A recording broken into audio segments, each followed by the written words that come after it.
Okay, there we go.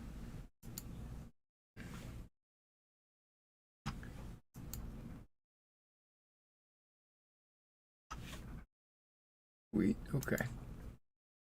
Hello again, everybody. This is Derek, and I am back with another Wargaming and miniature video. Alright, today we're going to take it slow. We're going to just do some modeling and try to make some progress on this commission that I'm working with. And I guess you guys are going to just like tag along with me. I appreciate it. Okay, I got to pop up here. What is this? Water. Okay. I do have some, okay, I could just, orders coming in today.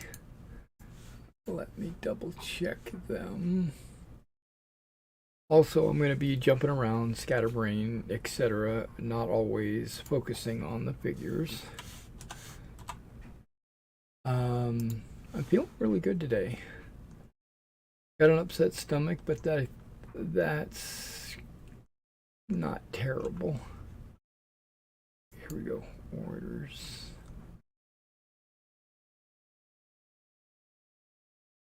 Arriving today. I got a lot of things arriving today. Okay, and I'm excited to get it.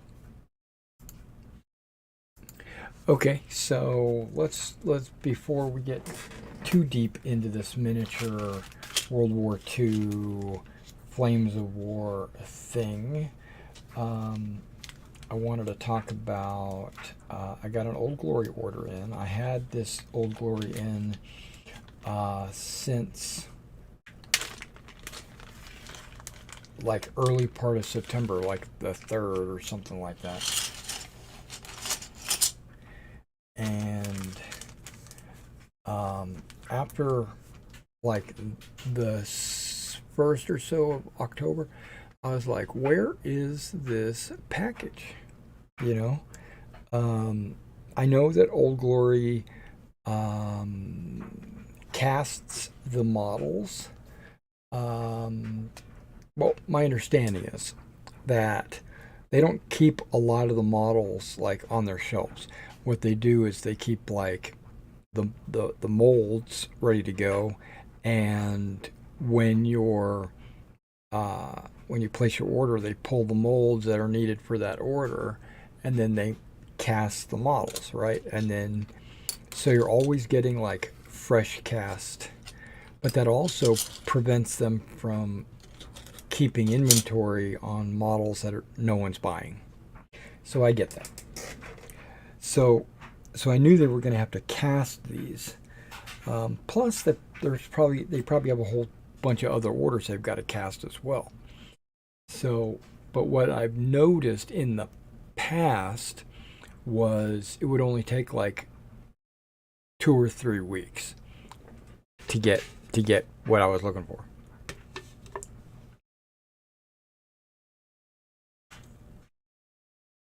This time it was over 3 weeks. So what I did was write them a little letter saying, if it's shipped, what's the tracking number, and if it hasn't shipped, you know, when do you plan to ship it, etc., etc. And I got an email the very next day saying, or I guess it was Monday. I got an email Monday because I think I sent the email on Saturday, and on Monday I got an email back saying we shipped it today. Okay. So almost exactly 1 month to ship it. And then it's probably only going to take 2 or 3 days to get here because I think it's coming from Wisconsin, I think. Alright guys, so now what I'm doing here is, I'm off camera, but what I'm doing is, if there's any little burrs sticking out of these bases, then I'm going to trim the burr off. Trim the burr off. Right, because the first thing I'm going to do today is work on the German and Russian infantry, get them all based up, and then I'm going to finish these 7 vehicles. I've got like 4 T-34s and 3 T-10s, I think they're called, or they're little armored cars. They're a little wheeled armored car with a little bitty turret on the top. And Russian, of course. And then once I get all these infantry put together and those tanks finished, then I'll be able to go prime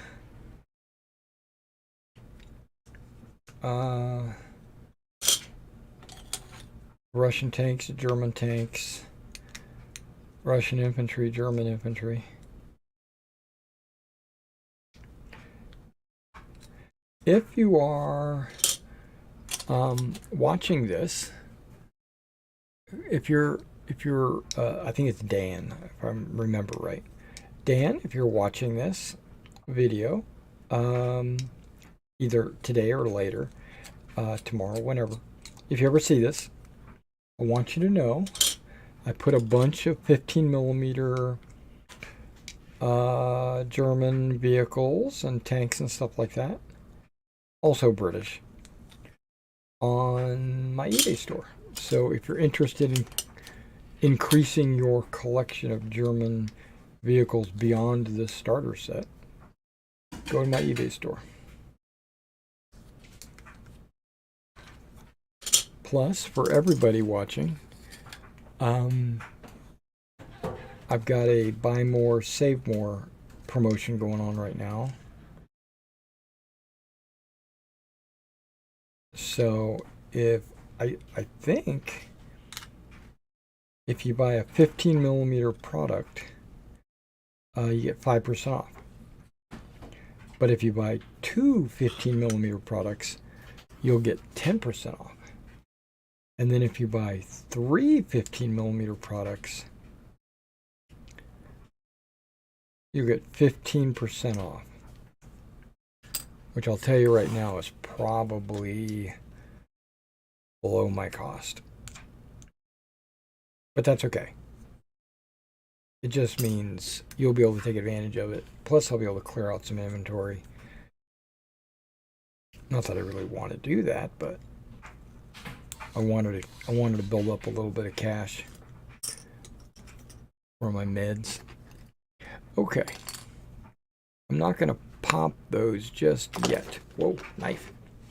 I'm using my brass thimble on my thumb so that when I go to cut anything, I usually push the model with my thumb, and I noticed that my X-Acto knife was cutting little lines in my thumb. I've got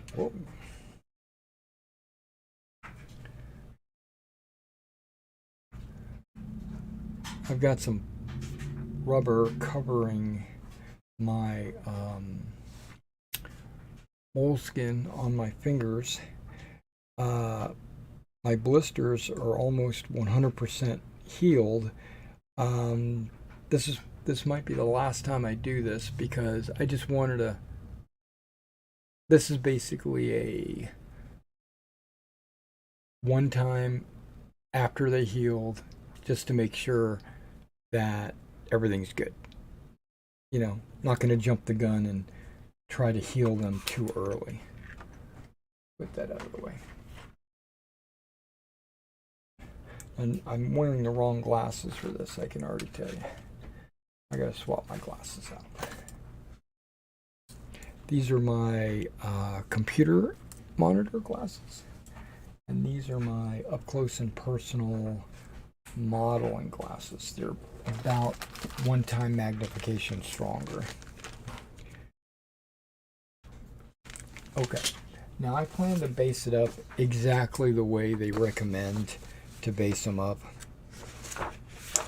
And that's this way right here. They're talking about a unit leader, and 6 machine gun teams for the Panzer Grenadiers, right? And then over here we got a unit leader, a commissar team, 6 rifle machine gun teams, and 2 Maxim HMGs.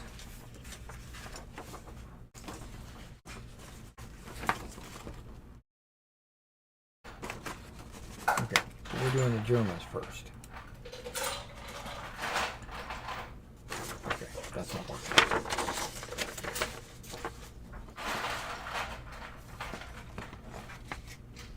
It's a 3 base. Okay. Basically, I just want to make sure I got these organized.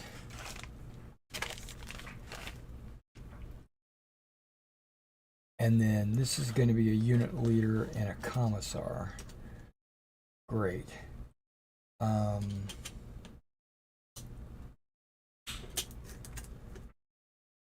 Now what I'm doing, if I've got a specific type of base, I want to spread it out.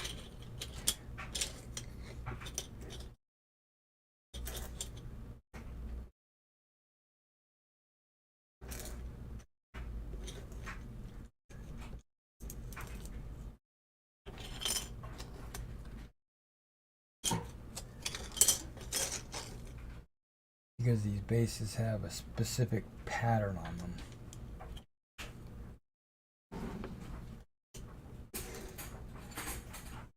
And I want to kind of mix and match.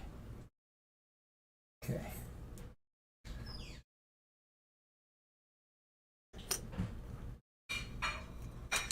He's extra. Okay. I'm gonna put that one there. How many of those do I need to get the Russians? 8 total? Okay. And only 6 over here.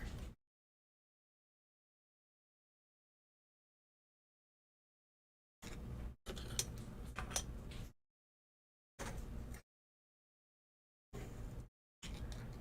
couple of these are going to be machine guns.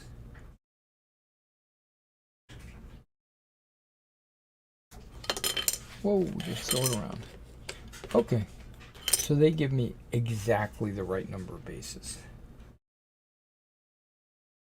And I'll need 2 of these for the Maxim heavy machine guns, I think. Alright guys, so if you... I can't see the monitor. If you chat, I periodically will be glancing up at the monitor to see if there's a chat, and if there is, then what we'll do is I'll bring it up here.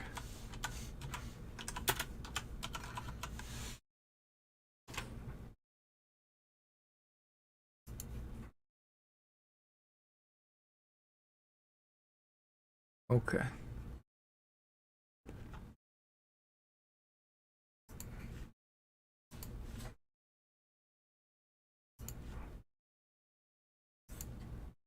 How come it's not showing?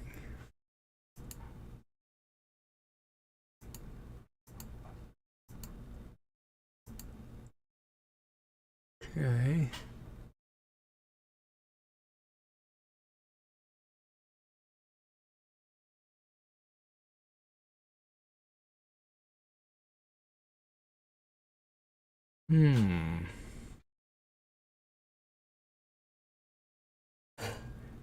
Everything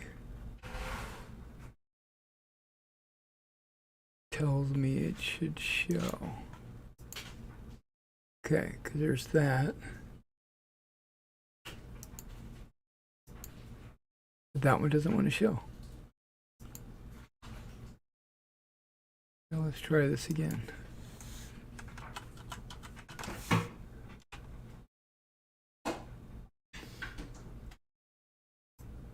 Wait, what just happened? Oh, ads.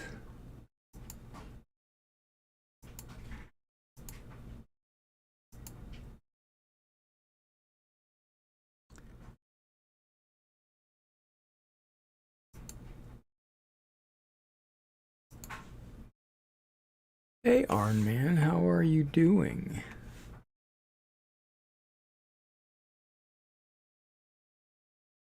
Not 100%, but I am well on my way to becoming 100%. Okay, what we're gonna do is we're gonna try this.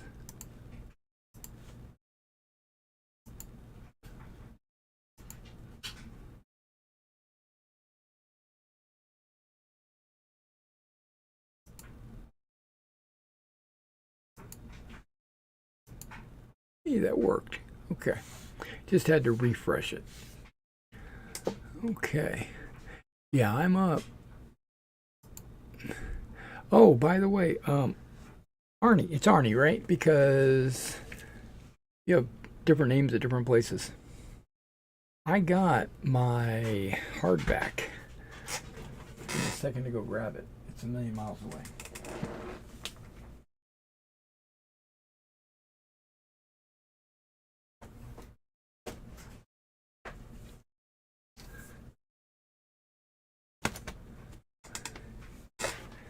Okay. I got my hardback. This thing, if I was to guess, it probably weighs 6 or 7 pounds. This thing is freaking heavy as hell. I haven't opened it up yet. I want to do that on camera. It looks like it comes with a separate fold out, hardcover fold out, because you can see where the book stops and this fold out is. Might be like a GM screen or something.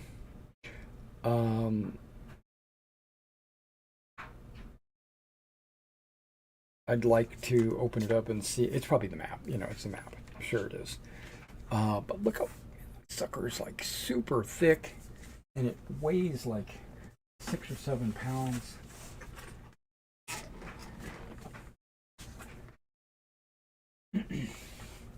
I got the. I had the PDF. I've had the PDF for years. Well, not years, but months. Um, the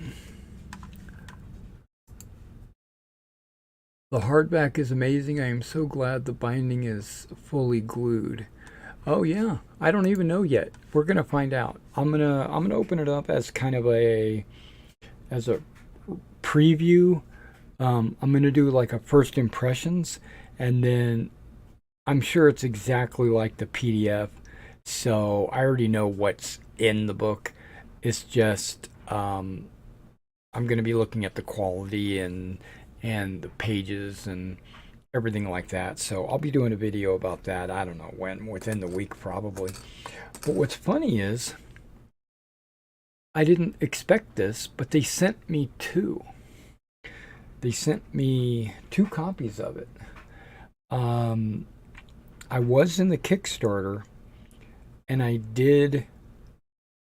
Uh, the whole Kickstarter was about that, you know, and the PDFs. I didn't expect to get a second book. I hopefully didn't pay for a second book. I don't think I did.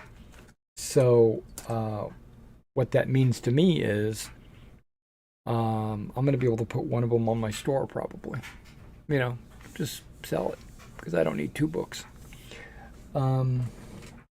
Okay, let me get back to doing what we are doing.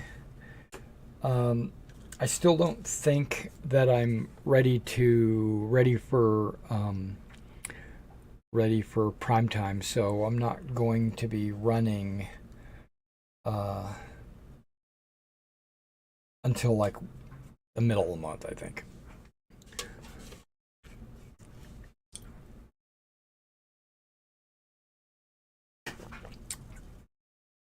Okay, so this is the Russians.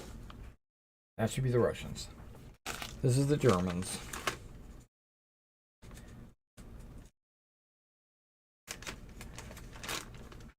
Oh, before I saw Arnie's comment, I was talking about a sale. I do have what's called a buy more, save more sale, and I think I already talked about it, 1, 2, or 3, up to 15%. But that's only good for the next week. I think it ends on the 7th or 8th or something like that. So if you want to take advantage of it, now's the time to do it. And if you're into 15 millimeter World War II models, it doesn't even have to be World War II. I have some ancients on there as well, and some Napoleonics, and some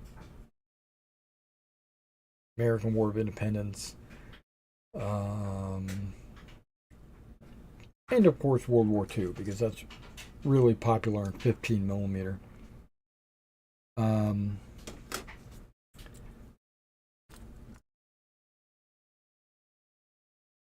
If you're into that, take advantage of it. I got a lot of painted models on there right now, so if you're interested in that, okay. I really don't know where to begin because I'm seeing double. But what I think I'm going to do is snip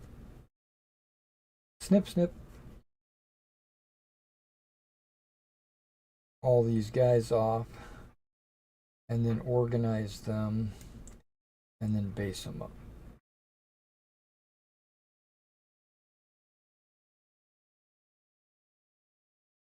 Okay, so having said that, I've got my sale going on. It's almost, for another week or so. I got my Old Glory order in the mail finally after an inquiry. But I also ordered just last night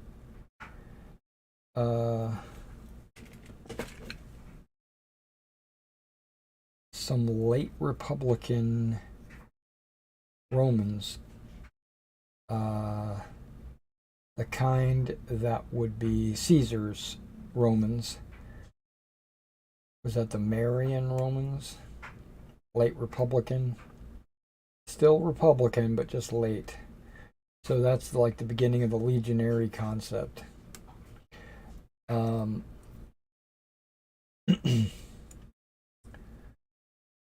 the trash can right here between my legs, so that as I snip these, the little plastic should fall in the trash, see? A little plastic piece that goes from head to head.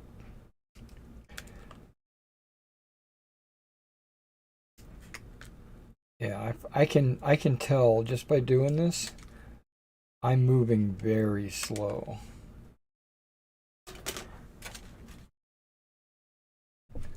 You keep falling off, so I'm just going to leave you off.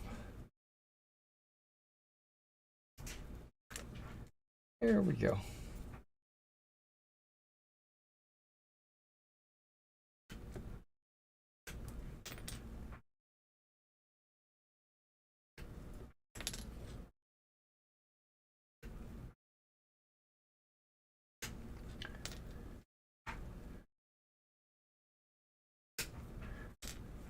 Yeah, playing the company Battlefront, they're the ones that make the Flames of War miniatures. They do a really good job. I'm very pleased with their models. Their model tanks are easy to assemble, and their infantry have a ton of detail, and they're good quality. It's not like there's a lot of flash or mold lines or anything like that. And now some people might have an argument with me over the bulkiness of the models.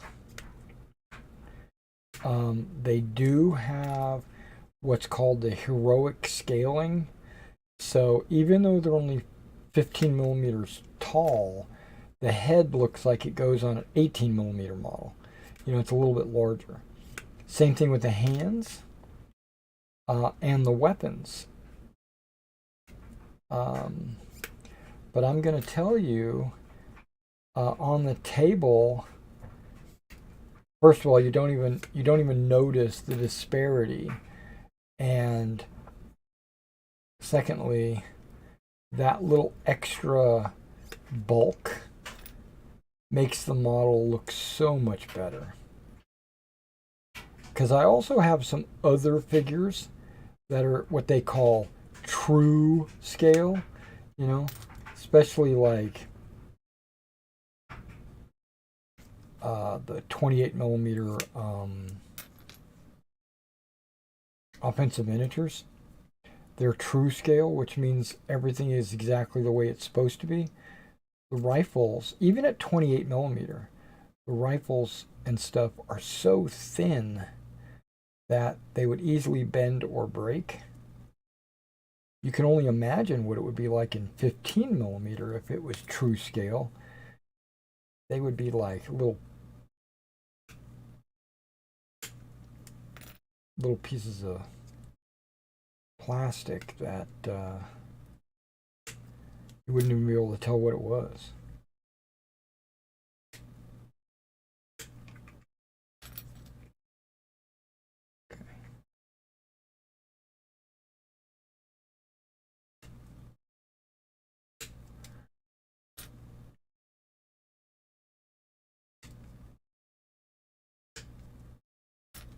Okay, that's one sprue. My understanding is both of these sprues are identical. I've cut, like, in the last year, I've done a ton of 15 millimeter World War II, specifically for my battle group game.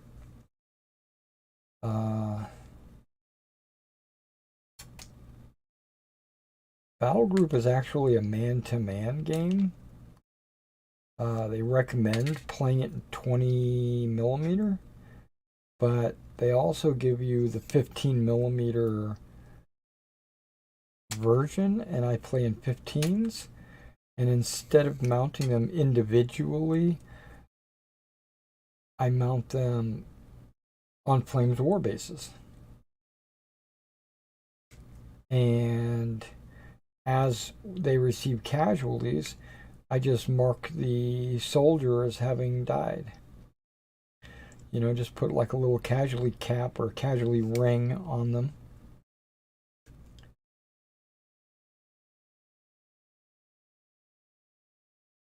Okay.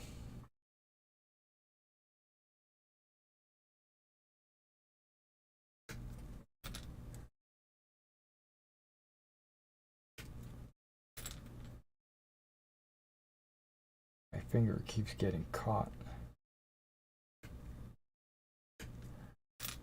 I really don't need this thimble on my thumb for this, because I'm not using the X-Acto knife. Now I can see where I got blisters. I must have been doing a lot of sniffing.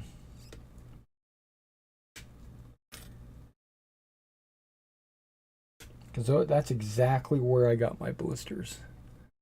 Right where these snippers are.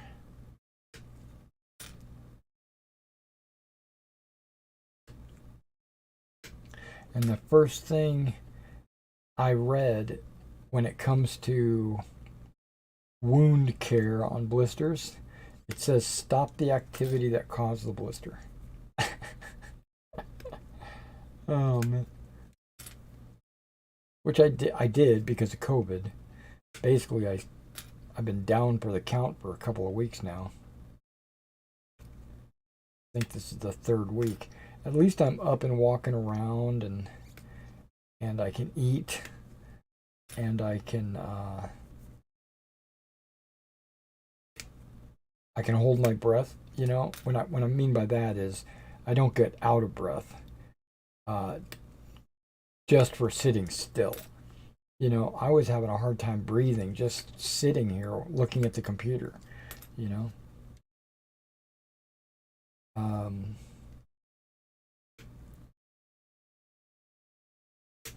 Still get a little lightheaded like when I'm doing activities. So I have to kind of pace myself. But I am way better. I'm in the 80s now. 80%, you know. I might be 90% by next week hopefully.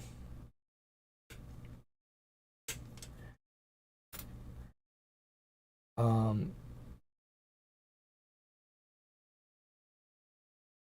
if you guys are interested in commissions, understand that I try to do them first come first serve, like the first guy that comes, the first guy that contacts me and lets me know that they want to do a commission, I let them know like how much it's going to cost, and what the shipping is, and what the everything. And if you're interested in a commission, um, wait, I was going to go somewhere with this. You can always email me, of course. You can contact me in any way, through my eBay store or through email. If you go through my eBay store, I feel obligated. This is me feeling guilty, but I feel obligated to post what I've done, your commission basically, on eBay, so that eBay can get their cut, because they're providing a service for me to communicate with potential customers. But if you email me, that okay, now I remember what I was getting at. If you email me, this is not it though.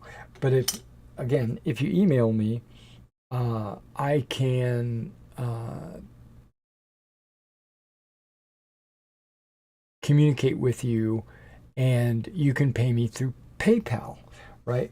Because I have invoices that I create, and plus we can have a little banter back and forth about like costs or paint schemes, or you know organizations, like what do you want glued where and stuff like that, right? Decals and all that kind of stuff.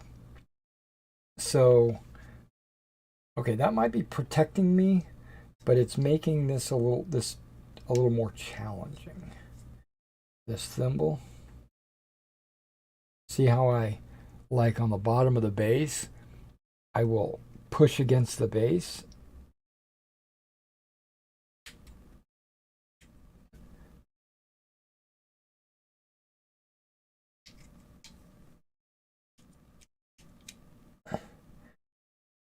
Okay, this is what I'm going to do. I'm only going to cut the bases, and then I'll go back and trim them up. Because that thimble, it might be protecting me from the base cutting. The little burr on the bottom of the base.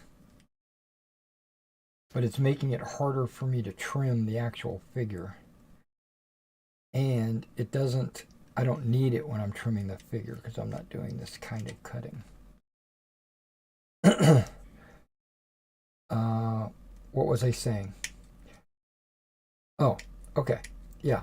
So I prefer sending out an invoice and then having you, as the customer, just pay the invoice on PayPal. You can use your credit card or your PayPal account or whatever. It all works. But I have one customer that I'm working with that doesn't want to use the internet to pay. Right? So I email him the invoice, and he sends me money orders.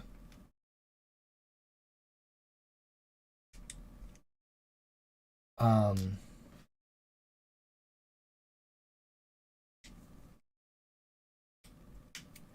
that is not my preferred way,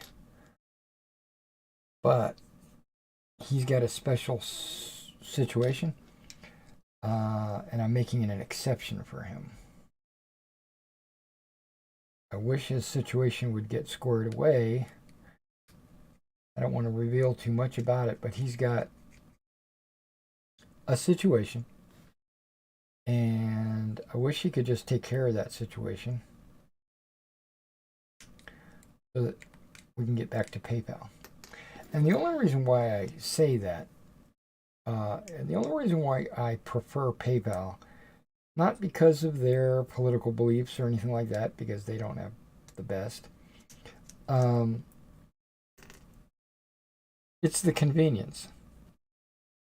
Because you can use a credit card, you can use your PayPal account, you can just transfer money, you can from your bank account using a check or whatever. So PayPal's got it's a pretty good way to transfer money. And I have invoices built there that I can just send you, and it lets me keep track of who I'm doing business with and what I did for them, and lets me basically just track my business and everything.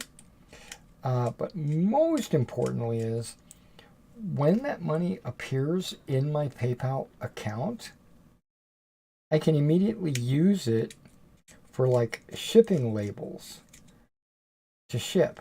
Or if I need to, I can transfer it to my bank account. But when you send me a money order through the mail,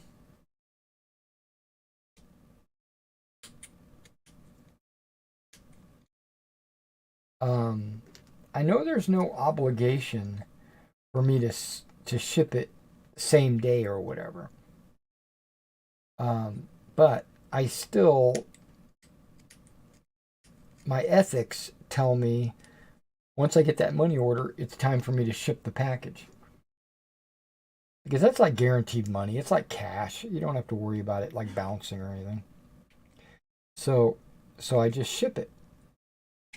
Now the problem is then I have this money order sitting in my hand that I can't do anything with until I make the trip to my bank, which I'll tell you I never go to. Never. All my transactions are on the internet.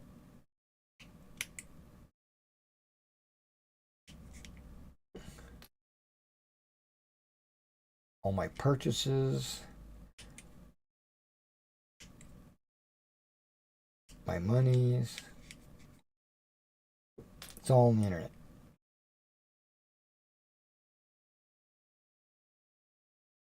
And so I have to basically go out of my way, which first of all, my Jeep is gone. My wife sold it.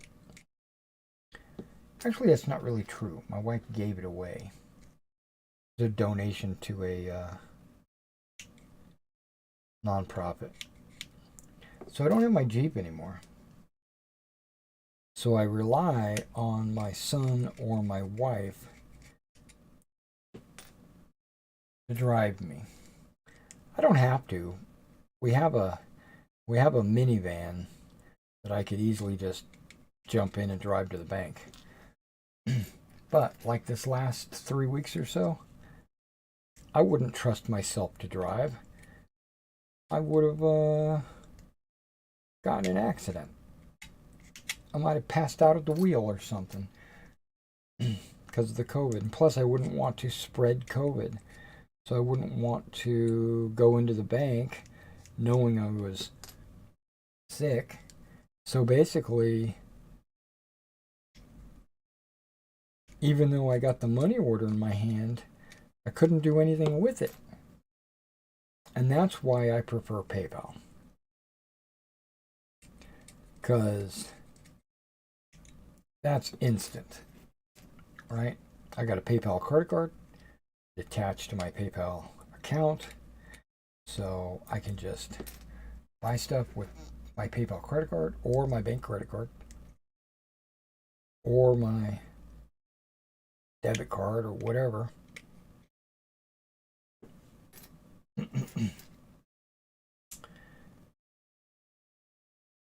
And that's why I don't ship with like FedEx or UPS, because that means I would have to travel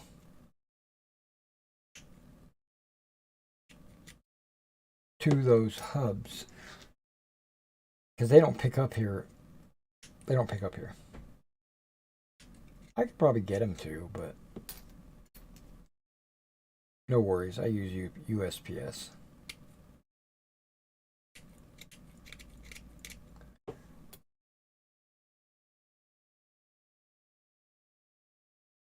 Which is another thing. I don't know if you know this, but I shipped a package to Florida, and the tracking, after like 1 week, the tracking stopped and said it was in transit. And one of my customers contacted me and pointed it out, said, "Where's my package?" And I said, "Well, it's in transit. USPS says it's in transit." But it was way too long, because normally it takes 3 to 5 days. So he contacted the post office, and they told him, the truck caught fire and every package was destroyed. Yikes. So I just refunded him.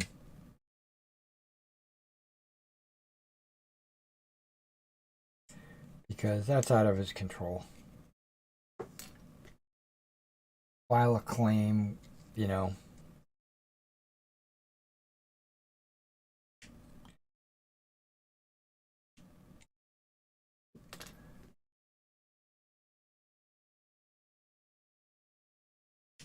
And now when I pull up that tracking, it says case closed. Missing packages, case closed.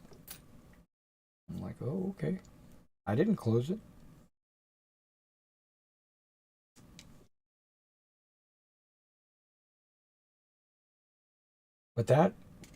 But my point is, that's the second time that a USPS truck caught fire and all the packages were destroyed.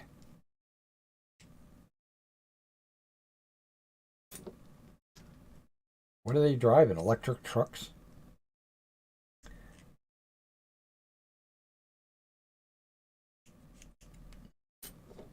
Bad batteries? From China? Bet you that's the case.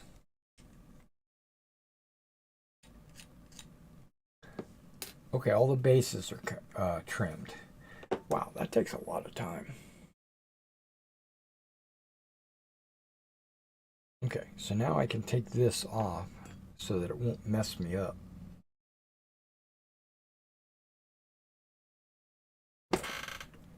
Okay, I'm catching a breath.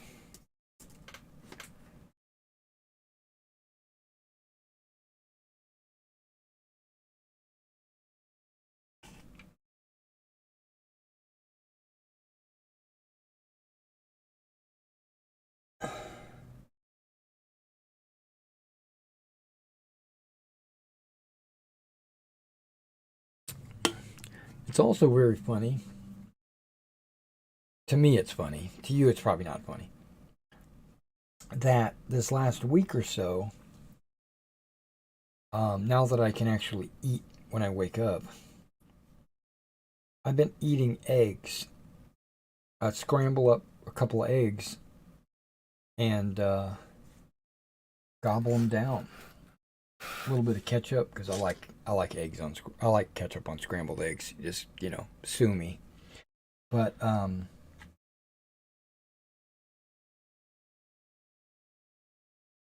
That's probably the most protein for breakfast I've had in probably 10 years. Because normally I'll have either cereal or uh, oatmeal or cream of wheat or something like that. I'll probably never have unless, there's a special occasion. Yeah, this is one thing about these models is their helmets. They got that little burr from where I cut it open.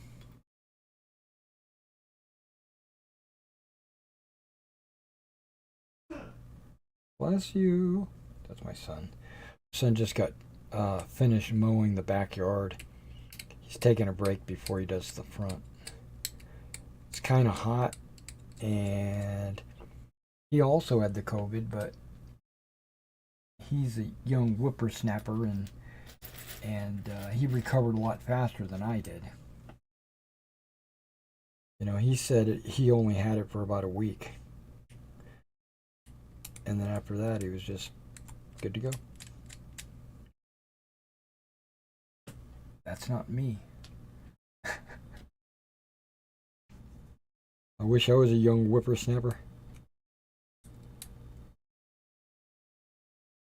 Okay, these guys are ammo bearers for the machine guns. The way, this is a Flames of War starter, so I assume this guy, didn't ask him, but I assume he's playing Flames of War with these. Okay, I don't see any more ammo bearers. Now this guy got like a little soft cap on. And the machine gun looks like he's got it resting on somebody's shoulder. So he's probably got an ammo bearer out there that's got maybe this guy that's kneeling. That's probably him.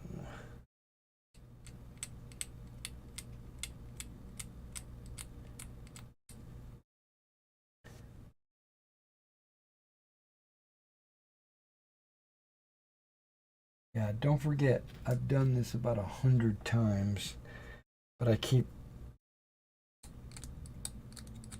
forgetting. Okay, here's the guy with a pistol.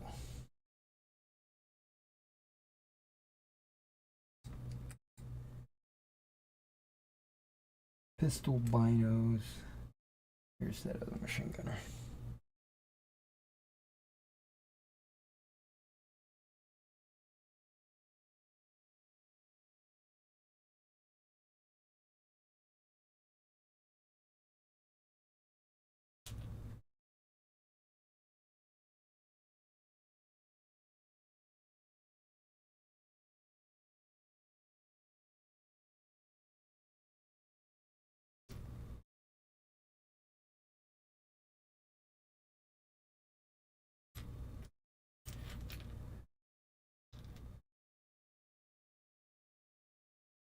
Now, some of these guys have Panzerfausts, so I'm going to try to disseminate them amongst the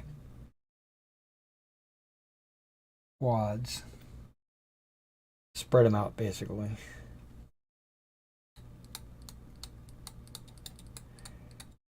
Now, the way Flames of War does it, like I said, battle group is man-to-man. So every guy is carrying whatever he's carrying. So like a machine gunner would have a machine gun, a rifleman would have a rifle, submachine gunner would have a submachine gun, etc. Flames of War doesn't do it that way. They give a stand a fire value. Doesn't matter what's on the stand. they recommend setting it up as, like a real squad, putting a machine gun like every other stand. But technically, you don't really have to do that.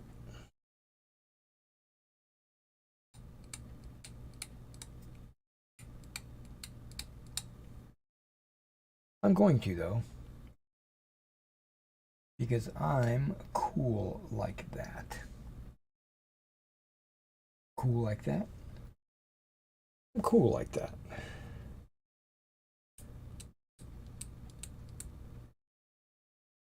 Cool like that. Cool like that. Okay. A couple of these guys have these cluster grenades. Anti-tank grenades. I'll try to use them as well. Is this an ammo bearer? Ooh, he is. Okay.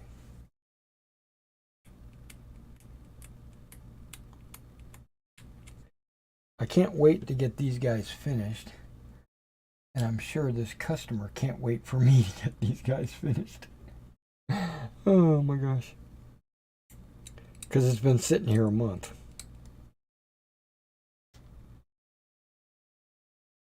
But I'm working on them. Okay. I thought there was another machine. Aha. Here he is. I was going to say, I thought there was another machine gunner. Because this Panzer Grenadier platoon is 3 squads. So that means I'm going to put 1 machine gun. So all I need is 3 machine guns. And I've got 1, 2, 3, 4, 5, 6. So I'm going to put 1 machine gun on every frickin' base. Because the 6 bases are called MG42 combine a machine gunner with either rifleman, a Panzerfaust, and an NCO, or 2 riflemen and a Panzerfaust on a medium base.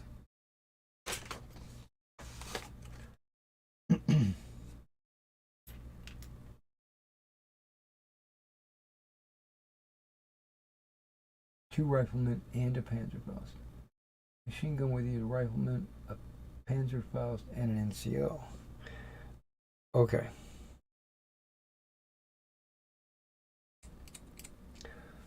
So are you saying that there shouldn't be an extra machine gun? Well, you're gonna get it. You're getting machine guns, buddy. You're gonna get a Panzerfaust on every base, a machine gun on every base with its loader, and then a rifleman on one and an NCO on the other.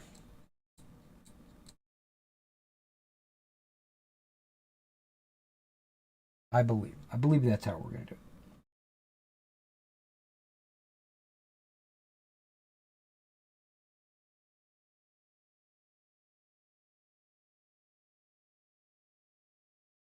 And yes, I've got 6 Panzerfausts so far.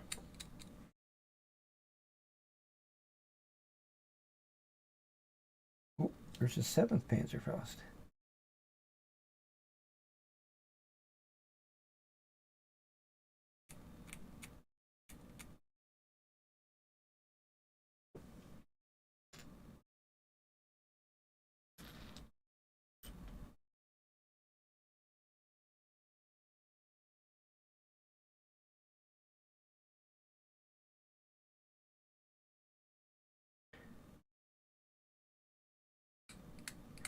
Now, some of these guys are wearing smocks.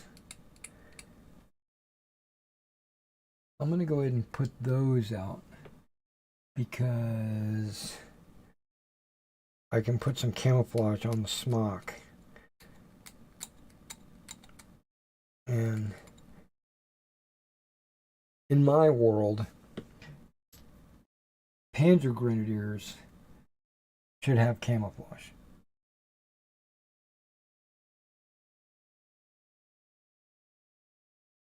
Not always.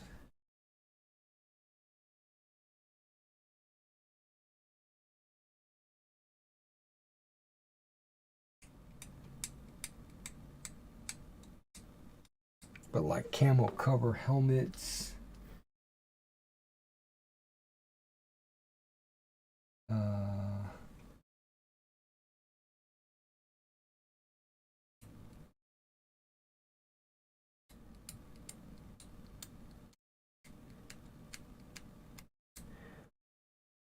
Okay, so okay, I'm trying to MG teams combine a machine gunner with either rifleman, a Panzerfaust, and an NCO, or two riflemen and a Panzerfaust.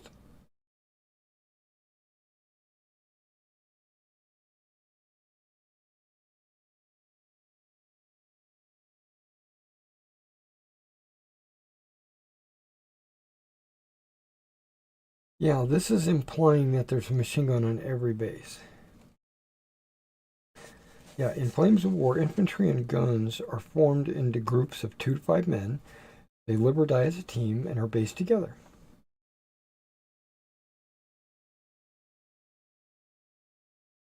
It does not matter which base you use for each team, as all the bases have unique hull arrangements.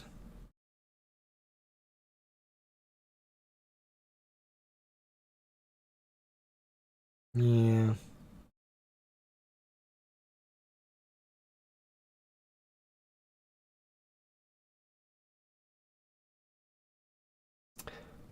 The unit leader on a small base with an officer, NCO, and rifleman. Okay. Yeah, we can do all that. Pretty straightforward. I didn't want to... Oh, there's another Panzerfaust. I didn't want to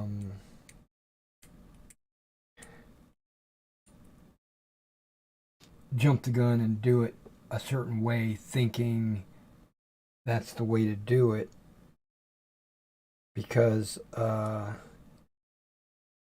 the last year or so, I've been basing everything up for Battle Group, not Flames of War. I am using the Flames of War models. Okay.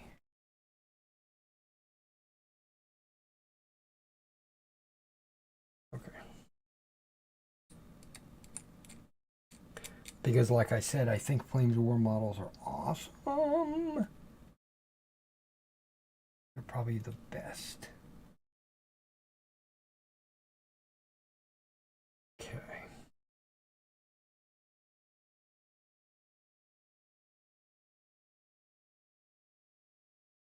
Have anybody low carry? Okay.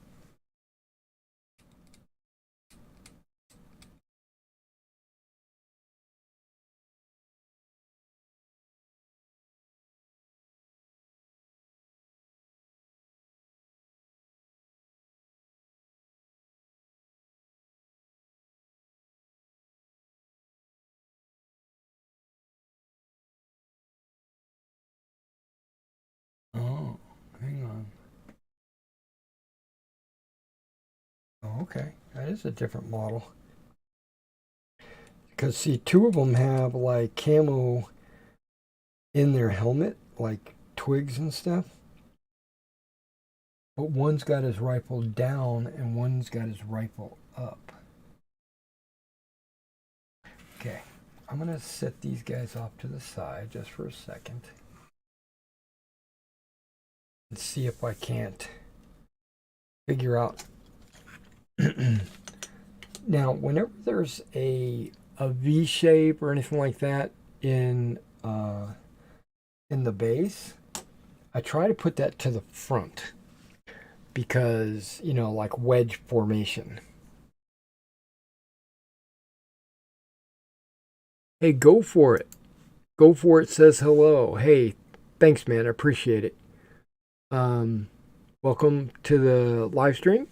All we're doing today is really putting together some units for a commission. I saw a new chat, so I had to switch glasses. Okay, let's see if I can. And so because these guys are kind of like a wedge, I'm going to put them in two different squads. And here's another one. He's going to be in a third squad. And then, now, you'll notice that that's more of a perfect wedge. This is more of a, that kind of wedge. And this is a scatter formation. Do I like it like that? Do I like it like that? Yes. Do I like it like that? I do. And like that. Okay, so there we go. We got our 3 squads. And our command. I'm only going to need 1 of these guys, because I don't need 2 officers.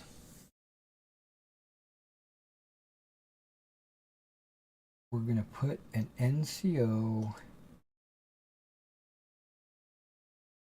in each squad.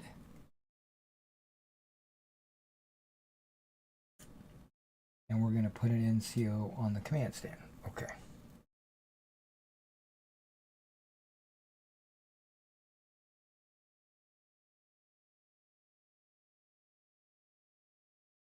We're going to put, I love, did I say we're going to have a machine gun on every stand? I think I did. So we'll get a machine gun there. And a machine gun there.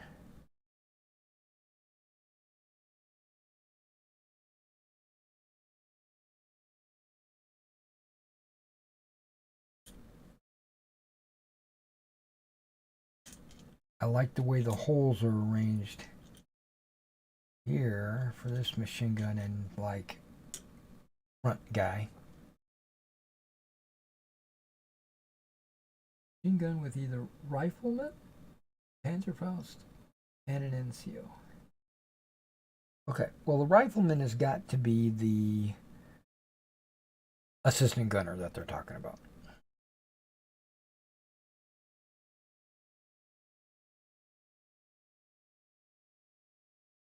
Okay. I love the hip firing machine gun. And I like the slung under the arm machine gun.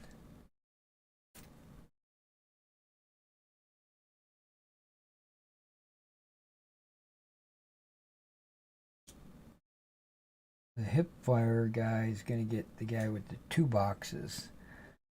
And the slung is going to get the guy with the 1 box because he personally is already carrying a box of ammo. Okay. Wait. There needs to be a machine gun right there. What the who?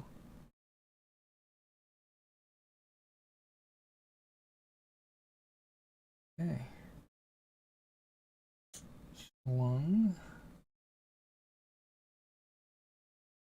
Box. Okay.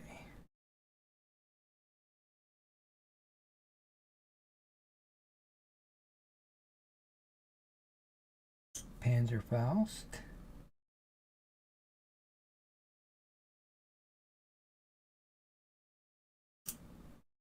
Nope. Wait. Do they both have Panzerfaust? Yep. Everybody's got a Panzerfaust. Panzerfaust. Panzerfaust.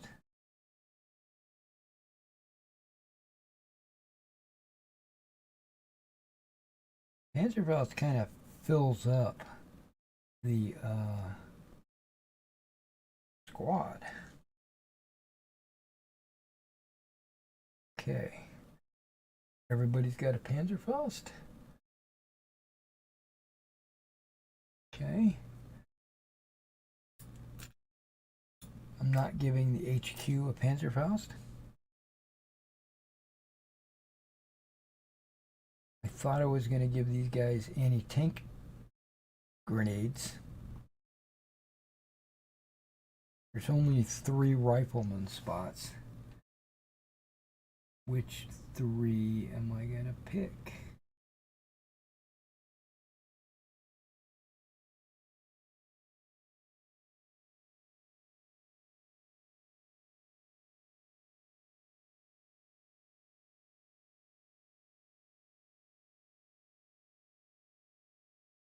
The one shooting is always a good choice.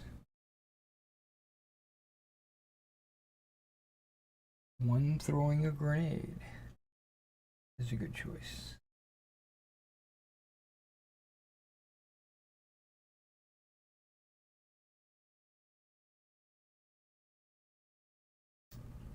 One with the smock.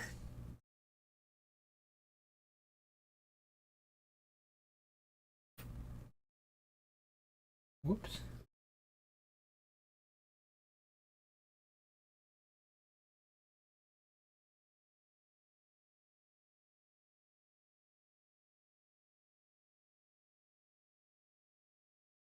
Okay.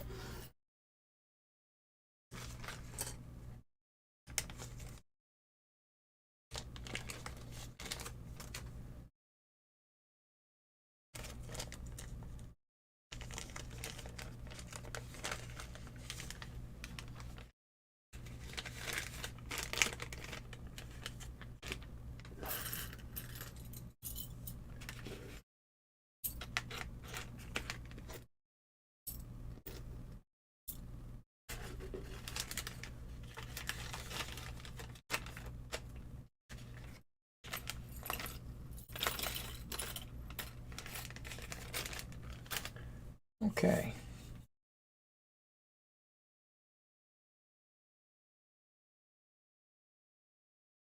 I think I like it like that.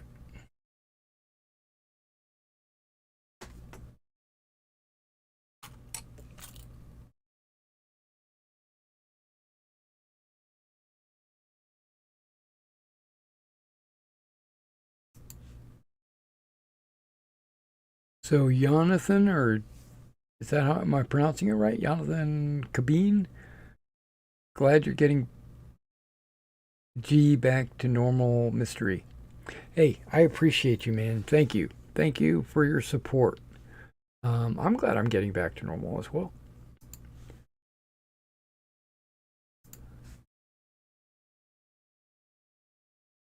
I wouldn't say I'm normal though. I'm kind of not. I'm on the not the normal side. Okay. In anticipation of finishing that, I grabbed one of these.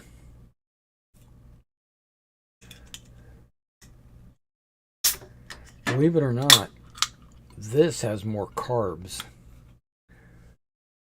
than this. Or is it sugars? Or is it, what is it? This was ultra black energy. 10 calories. Not a lot. Oh, wait. Yep. 25 calories. I don't know if you can see that, but yeah. Yeah, and that's supposed to be the rehab. So I don't know. Got electrolytes and junk like that in it. Okay, so we're going to use this Tamiya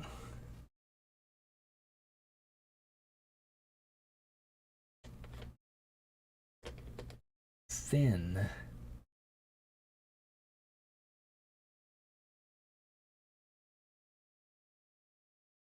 where are you at, officer?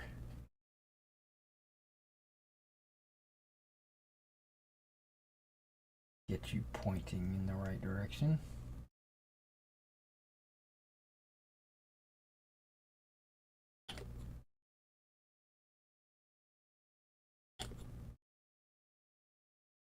So I got my work, I mean, not my work, I got my gaming table back. Um, it would only take me like maybe 5 minutes or less to clear everything off of it to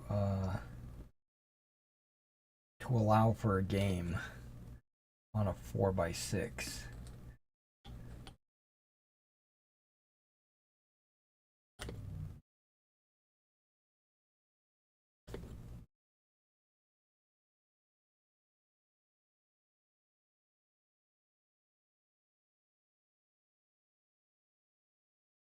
There we go. Yeah, that looks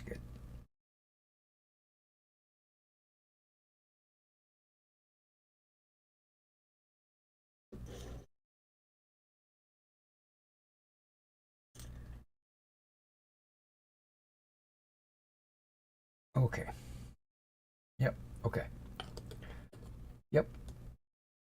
We're going to put the NCO in front where he belongs.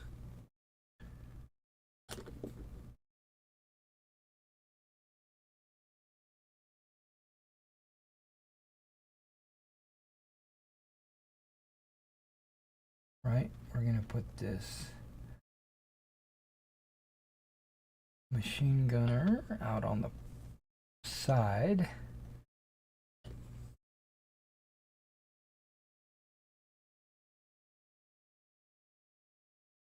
We're going to put his assistant right next to him.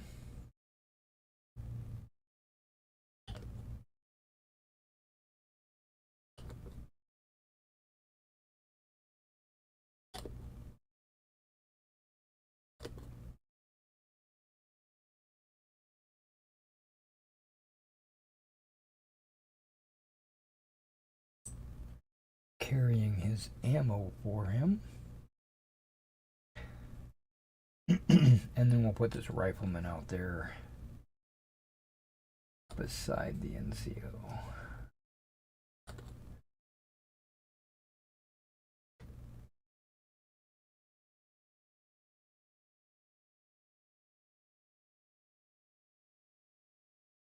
With the Panzer, the Faust. Okay. Now this doesn't have an NCO.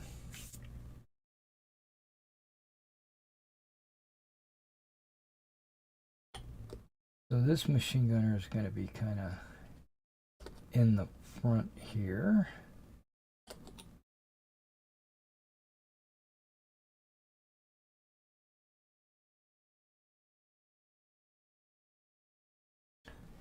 With his assistant right behind him.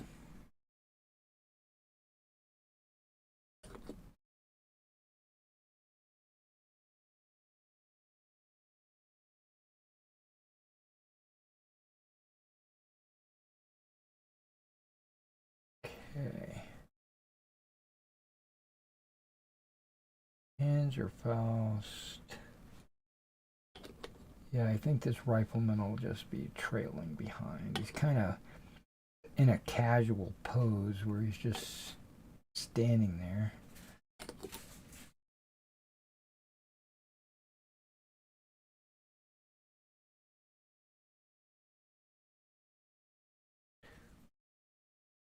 And we'll put this guy who's lobbing a potato masher up front.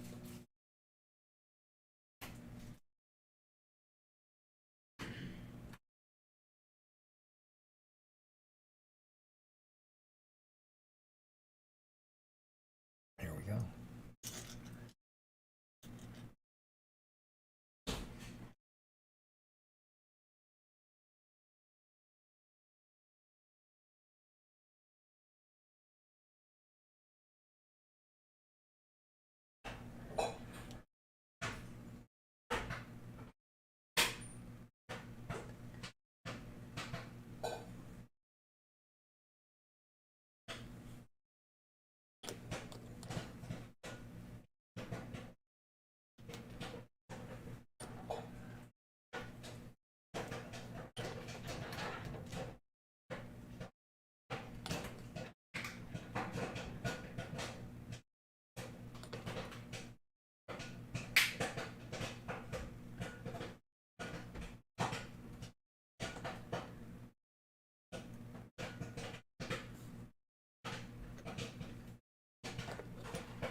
Putting this machine gunner firing from the hip up front.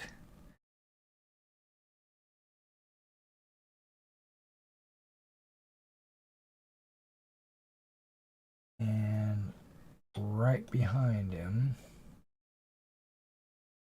is, of course, his ammo bearer.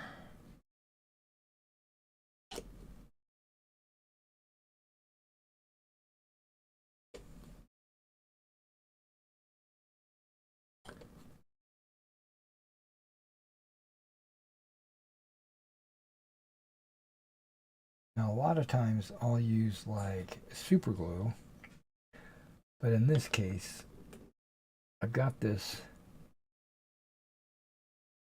Tamiya cement, and I haven't really put it to use. So in the last few months, I've been using it, and it's working out just fine. It dries pretty fast.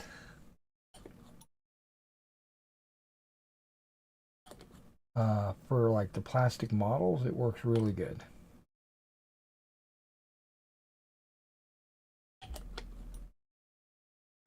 I initially got this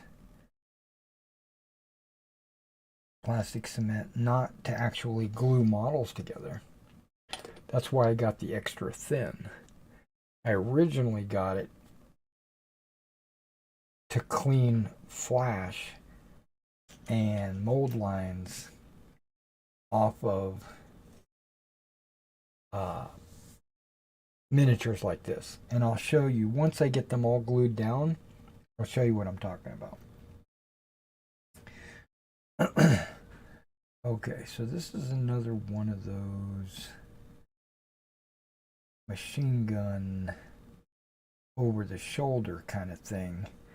If I put him there, I could put this guy here and he would be shooting that way, or I could put him there and he, okay, I think that's a better pose. Yep, that's what we're going to do.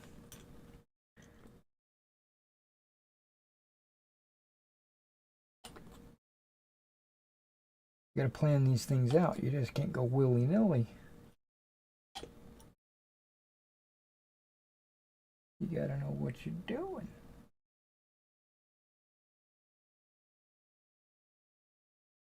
Okay.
And finally, before I do the Russians,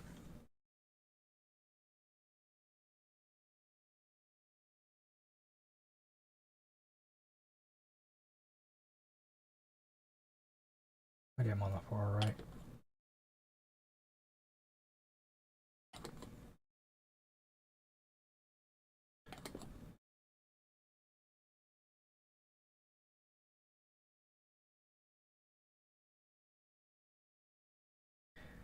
So if you guys are interested in trees walls, roads. You should check out my eBay store because I just added a bunch of large 28 millimeter trees. They're like 7 inches tall, 6 to 7, homemade. Well,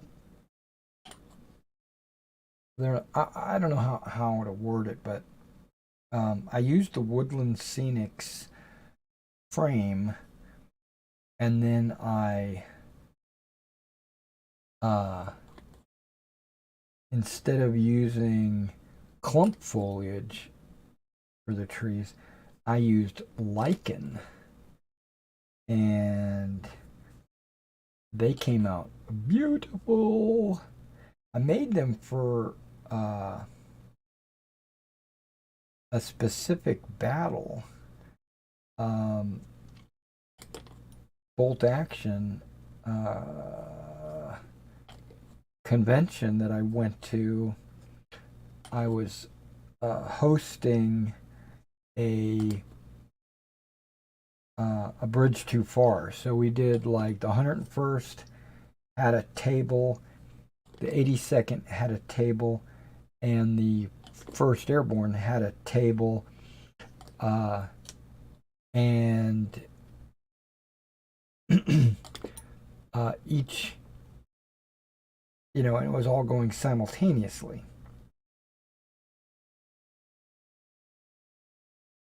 Yeah, that works. And so I needed trees for all 3 tables. So I made a ton of these trees. I don't need them personally for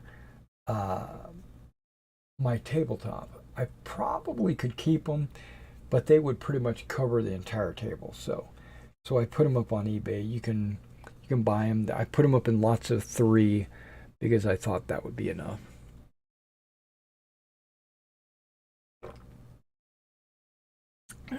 I put a bunch of roads and walls and fences and stuff like that. And I put those on there as an actual auction. It's not a buy it now. And that auction, they were all starting at 99 cents. So if you're interested, you should check that out. Okay. Do I have the right glasses on? I do. Okay, so with this extra thin, right, and these models, they're pretty much already dry. Maybe not 100%, but they're pretty much ready. The only thing that I really struggle with on these models was the helmet, where you saw me having to scrape it off. So what I'll do is I'll take the glue and I'll actually just put it directly on their helmet, right where that burr is, or right where I see a mold line.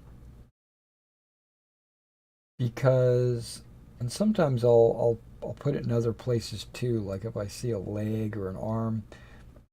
If I see any like loose plastic just out and about, I'll hit it with the glue because it'll melt it away and it'll disappear. And so when you go to do your painting, it'll be almost like that helmet was smooth. Now, it's not going to get rid of giant burrs. That's why you got to do a little bit of scraping first just to clean it up. But the glue actually gets rid of any of that leftover rigmarole. Plus, I noticed I bent one of the machine guns. And so if I drop a little bit of that glue on there, it'll melt it into a into a solid. Yep, right there on the edge where that helmet meets the brim, there was a little bit of that white plastic fuzz. The glue gets rid of that. Just burns it away. And like it's hard to get on the top of these soft caps.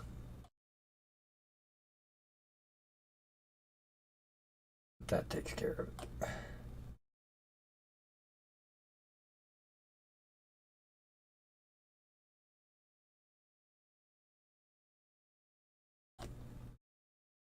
Kind of looking around just to see if there's any other spots that need to be hit.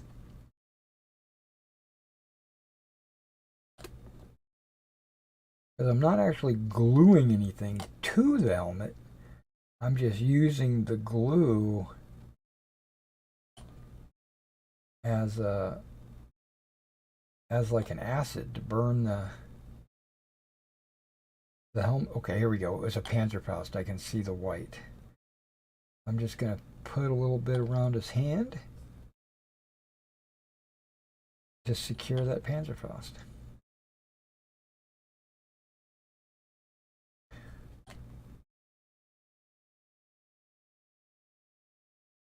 Okay, that looks good.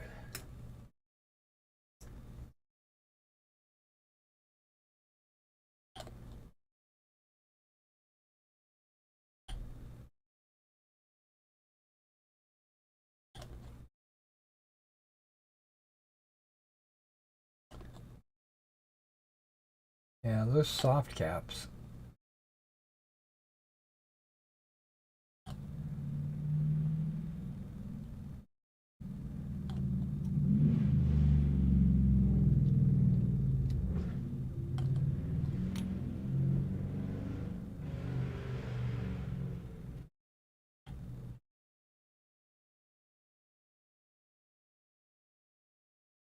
Yeah, clean that up nice and good. Nice and good. Here we go. That bipod looks like it needs a little love. And then the helmet. The back of that helmet had a big piece of plastic. And it just disappeared.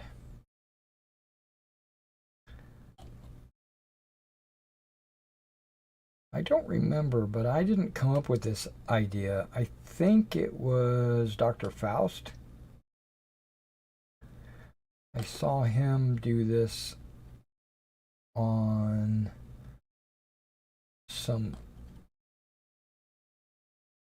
I don't remember what he was painting, but he did this. He said he takes like normal cement and then he would put thinner in it.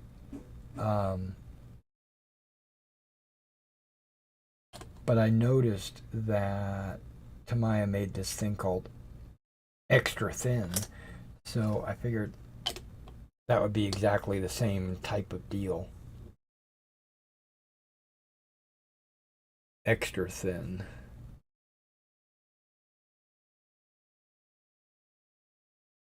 Okay. Well, the German platoon is ready to be primed and painted. All right, now we're moving on to the Russians.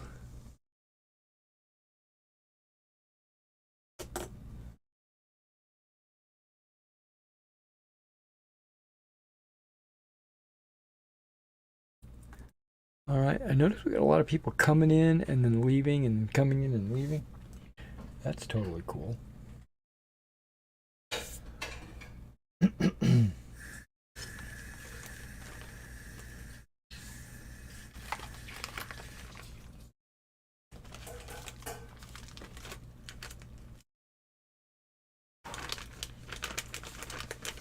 Okay, I think I'm going to be a little bit more judicious about snipping these guys.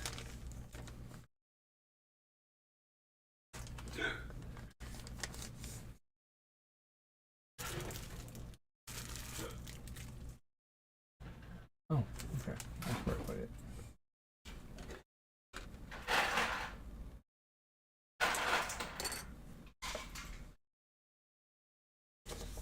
Panzergrenadier Late Platoon. Alright, Guards Hero Motor Rifle Company. That's a mouthful.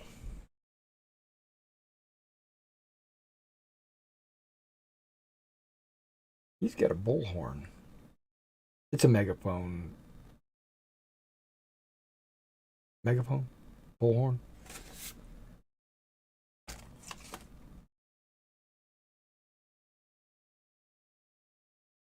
I see that guy too. I thought I looked down and saw the figure.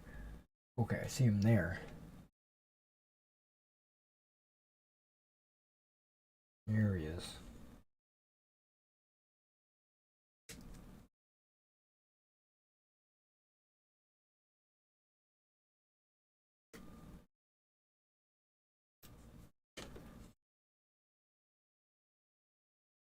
Okay. You're a commissar. You're a commissar. Commissar, you're a commissar. Okay, here's the... Looks like an officer. Like a pretty bold officer. I like his pose. Hands on his hips. You know, he says, screw you, I'm the officer. Okay, so now what am I looking at? Okay, he's an officer as well.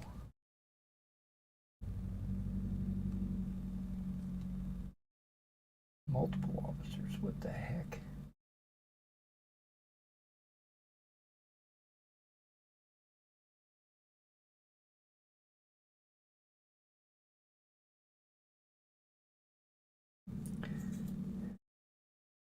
Okay, let's get these machine guns ready to go. Maxims. I always thought this was kind of a weird thing, you know, the Russians have their machine guns on wheels.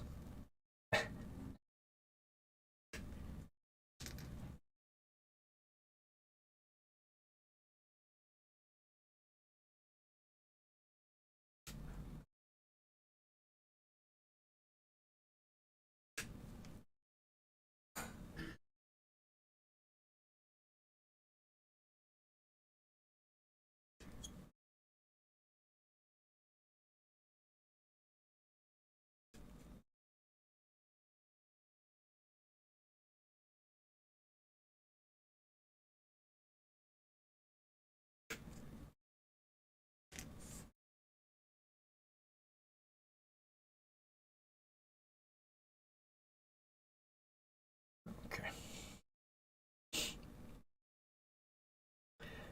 See, it's got this guy kneeling and pointing.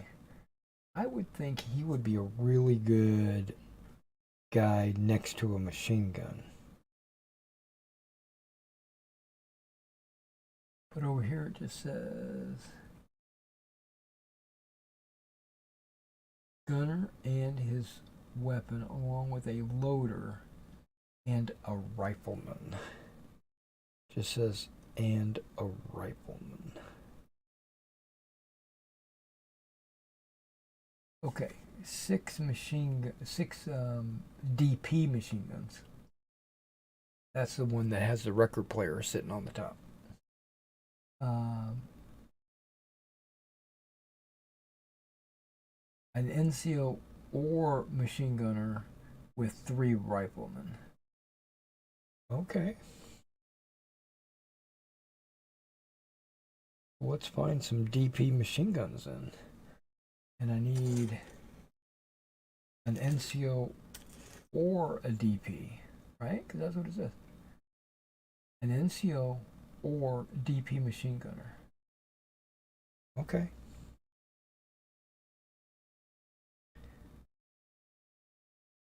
Well, this is a DP.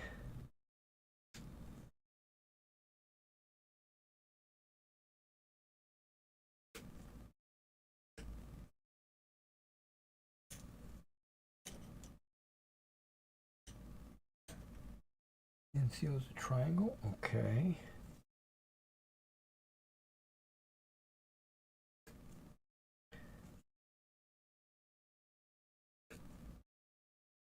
You can't really tell who's a... Okay, the guy kneeling and pointing is also an NCO. Okay, got it.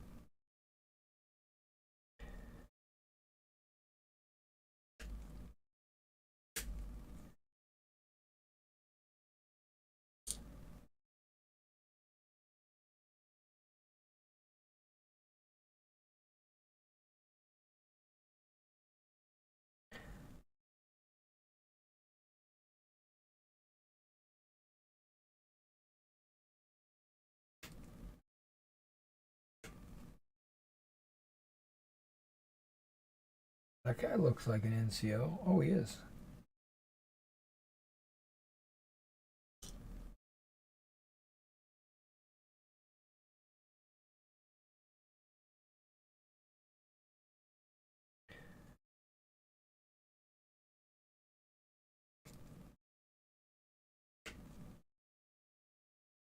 Okay, so we got our 3 NCOs. We got 2 machine guns. I'm just checking to see if there's any other machine guns on this sprue. Nope. I've got to go to the next sprue.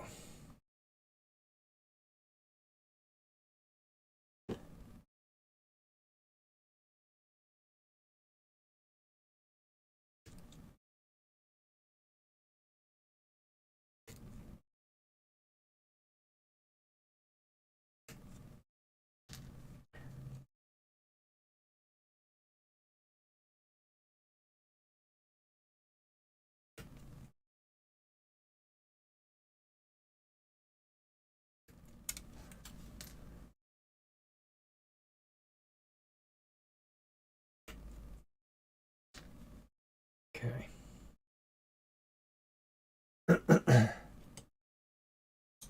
Yeah, no NCOs on a small base with a officer, NCO, and a rifleman. Commissar with a rifleman or NCO.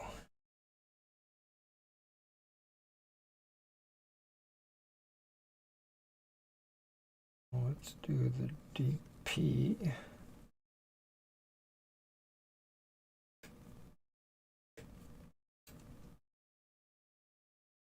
That.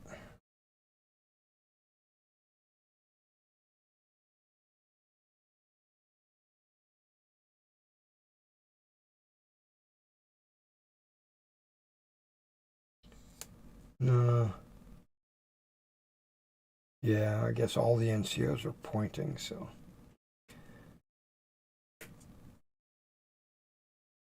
NCO on there.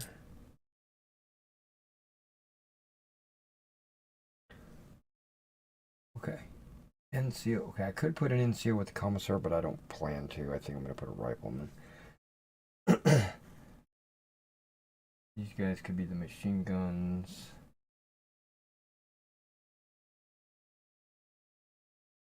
Now that I think about it, I might actually have to use 2 to fill the gaps. These not necessarily going on these bases. I'm just pulling them out and kind of organizing a little bit.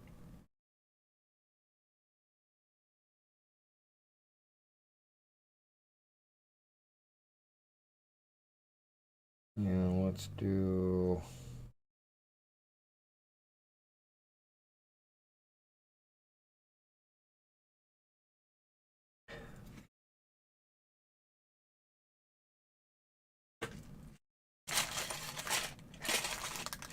Okay. Clear the heads here.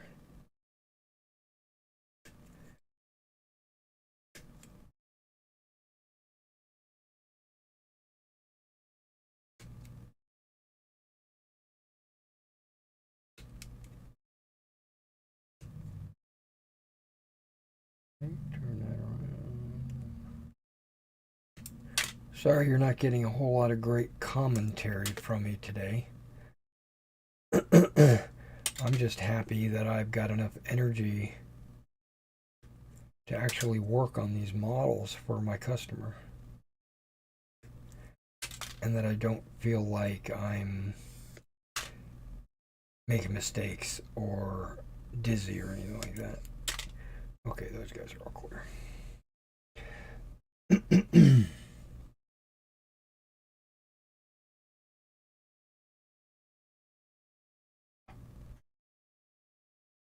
those are the 2 machine guns.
Where's the, oh, it's right here. Like I couldn't see it. I was like, man, blind.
I think when I paint these,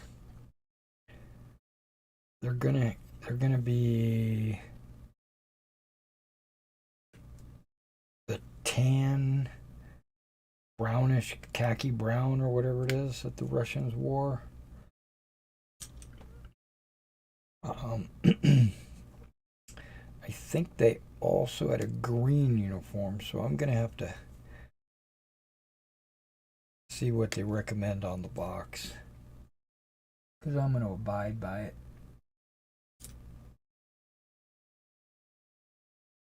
Okay.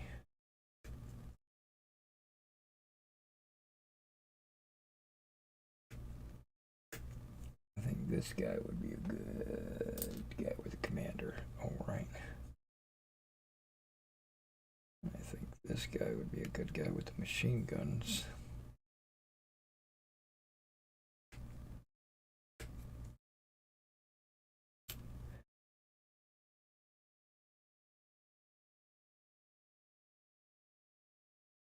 Yeah, this guy too.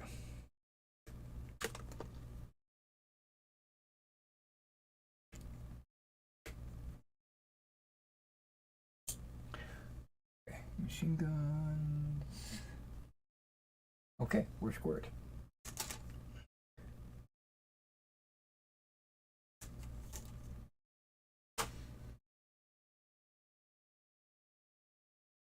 Excellent, as they say. Excellent.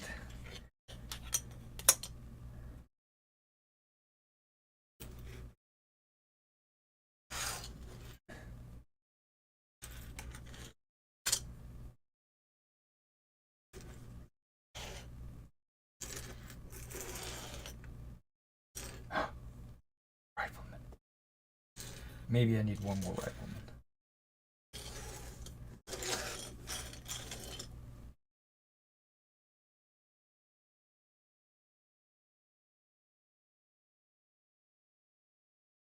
Which one looks like... Okay, this guy.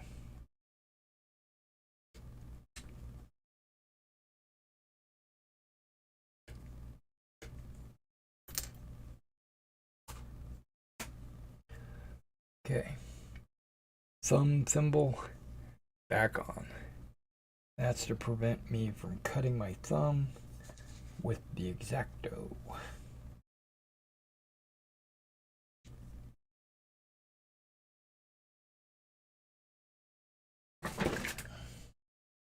As I smooth out the bottom so it'll lay flat in the base. Yeah, I wish a company out there would make Napoleonic figures in 15 millimeter on a plastic sprue like this, hard plastic that I can cut out and, you know, little round bases just like this, exactly like this, but just Napoleonic. And then make some bases like this with like 2 rows of holes, maybe 8 figures, or a smaller base like this with 2 in the front, 2 in the back. That would be preferable for me. But if they made 8 holes, and like I could put my Imperial Guard or my Voltigeurs or my British 95th Rifles in there, and then you could make other bases with less holes or scattered holes for like skirmishers or something like that. If there was a company out there that would do that, and then had a set of rules like marshals and generals, or any rules that like Flames of War for Napoleonics, I would be all over those figures. But there is nobody, and I mean zero, 15 millimeter plastics. I thought I was going to get into Warlord Games, Epic, but they're too small. They're smaller than 15s.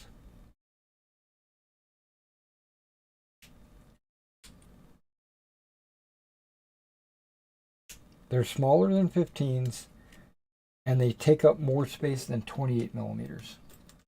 It's ridiculous. So you don't get the beautiful looking 28 millimeter figure.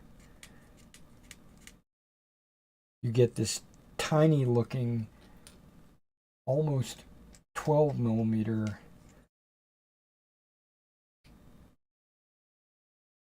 piece of junk. Their detail sucks. Yeah, I'm very disappointed with Warlord's Epic. And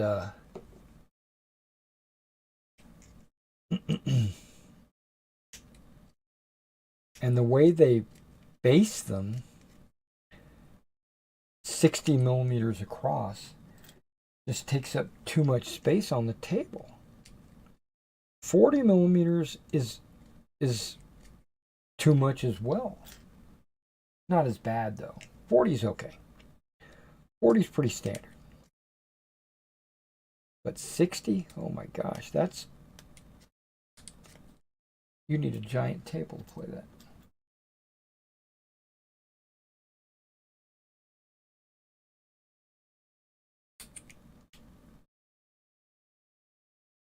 And Wargames Atlantic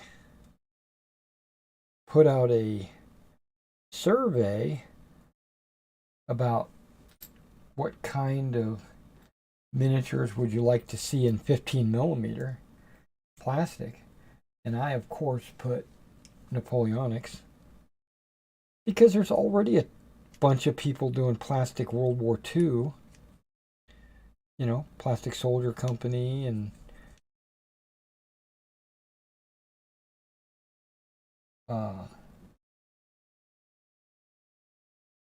Flames of War.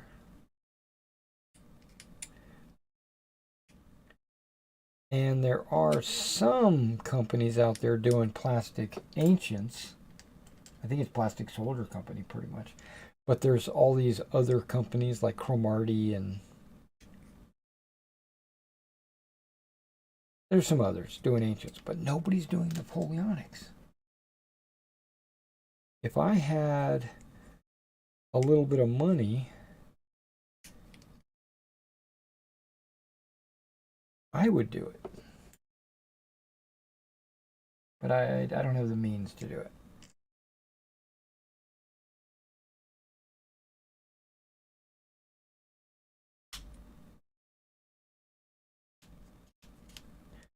Now, a Kickstarter is something that's a possibility, but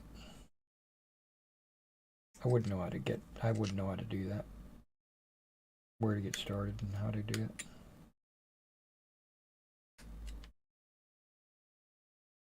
These Russians don't want their little bases smoothed out.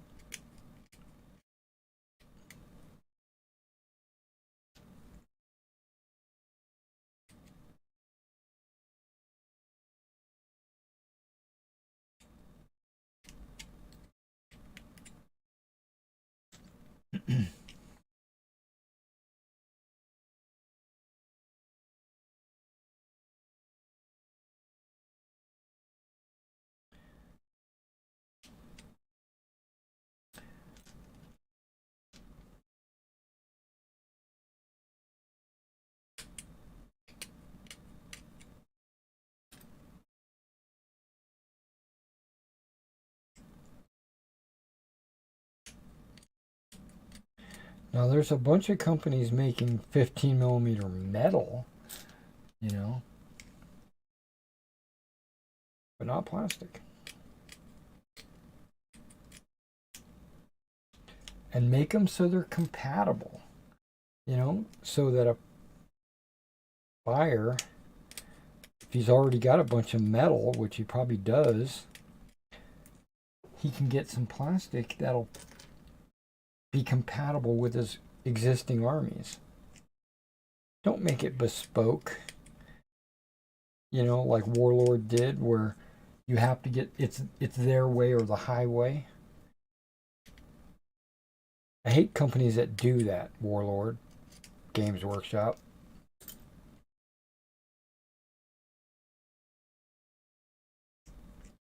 They're cut from the same cloth. One does sci-fi fantasy, the other one does historicals.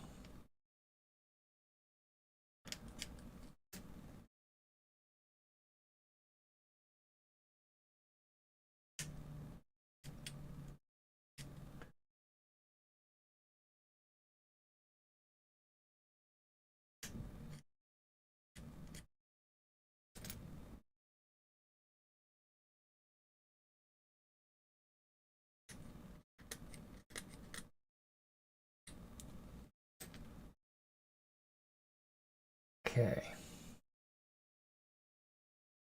That's all the bottoms. Except for these two machine guns. I don't know, I've ranted about that subject 3 or 4 times on video, so I'm going to try not to do it again.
There is a pretty strong mold line in the front of this machine gun's gun shield.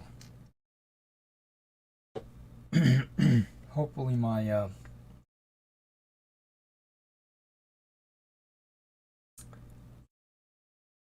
watered down glue technique works.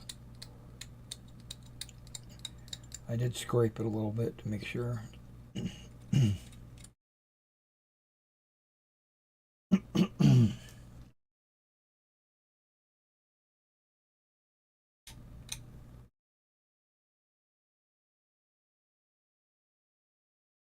Scrapey, scrapey.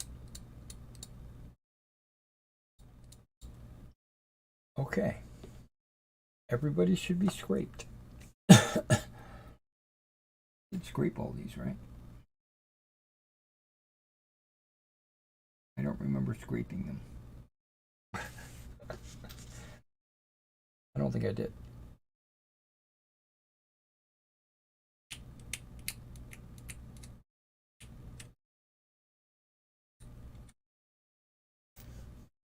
Okay, keep it separate from the machine guns because I gotta assemble those.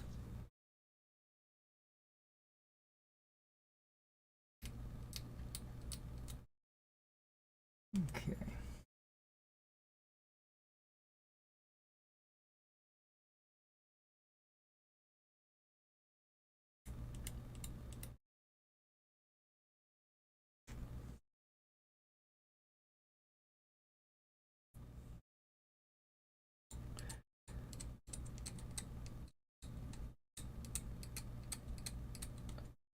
So, oh yeah, I was telling you, I ordered, just last night actually, I ordered Forged in Battle. They do 15 millimeter ancients, and I ordered some late war Romans. Not late war. What late war? I ordered some late Republican Romans for my Marians. Um, just a couple of packs, and they're like 24 figures in a pack, so that's only like one battle group or whatever. One cohort or legion or whatever you want to call it. On the table, just one unit. I can probably mix and match and add them in to my Old Glory and my Zeiston Blue Moon. I think that's what I'm going to be doing. I think I'm going to be adding them in, like mixing them in, for a little variety. But I also might not. I might, well, if there's 24 and I only need 17 or something like that for a unit, then the leftover figures will probably go into another unit or something. I don't know. So I might make a full unit of Forged in Battle, and then another unit might be a mix of Old Glory and Forged in Battle. You know what I mean? Something like that. But that's not the point I'm trying to get to. I also ordered the Roman village, the Roman village. It comes with like 6 buildings. And I ordered some cows and pigs. Yes, you heard me right. Why would you waste money on cows and pigs? Well, because I like my battlefields to look cool. So, the Celtic. Okay, so I'm making 2 things. I'm making a village, which is going to have the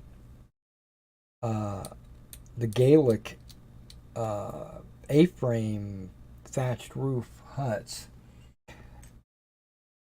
and then I'm going to make a Roman town, and these are different. These in Meg, you have villages and you have towns, and the town is supposed to be like brick buildings and stuff like that, and so that's why I got the Roman village, because I'm going to use it for the town. And then the Gaelic buildings, I'm going to add to that the fencing that I've got. And I needed something to put in the fencing. So I got some cows and pigs. So the cows and pigs and one farmer are going to go on the village. I thought I was going to do like maybe one of those fire pits or something like that.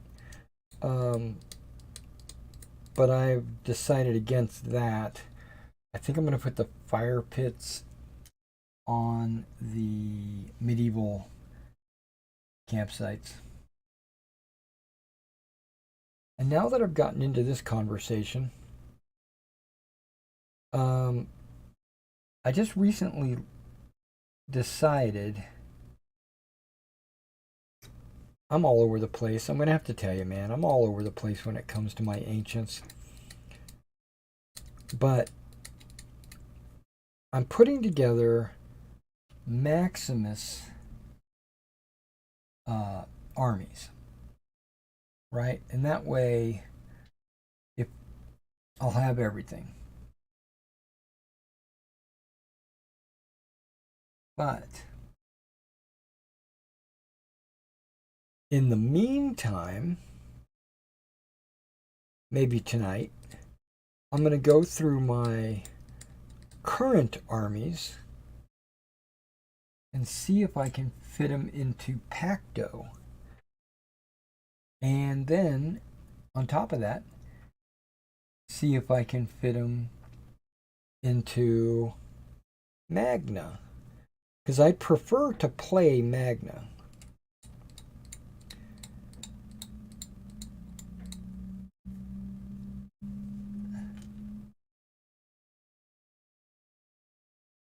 Does say 6. Okay, those are my 3 machine gunners. Okay, got it. Everyone else should be a rifleman.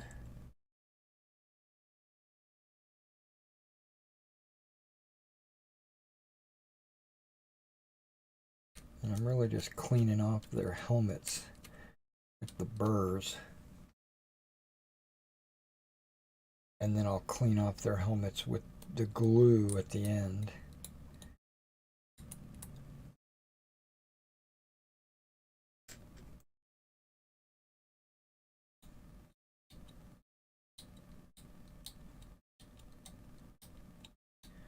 Oh shoot, this helmet's got a mold line all the way across it.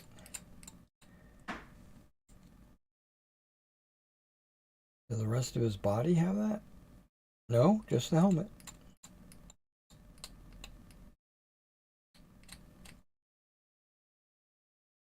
So I watched a video where they're showing that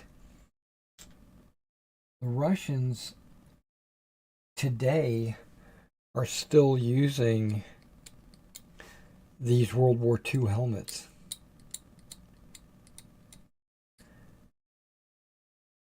Which I can't really fault them for that. I mean, it is kind of like 40 years later, but when I was in the Army, which was between 81 and 85, I was in longer than that, but between 81 and 85, we wore steel pots, which is the World War II equivalent.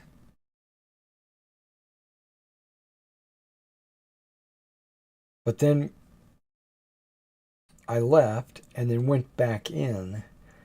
And when I went back in 91, there was no more steel pots. It was now Kevlar.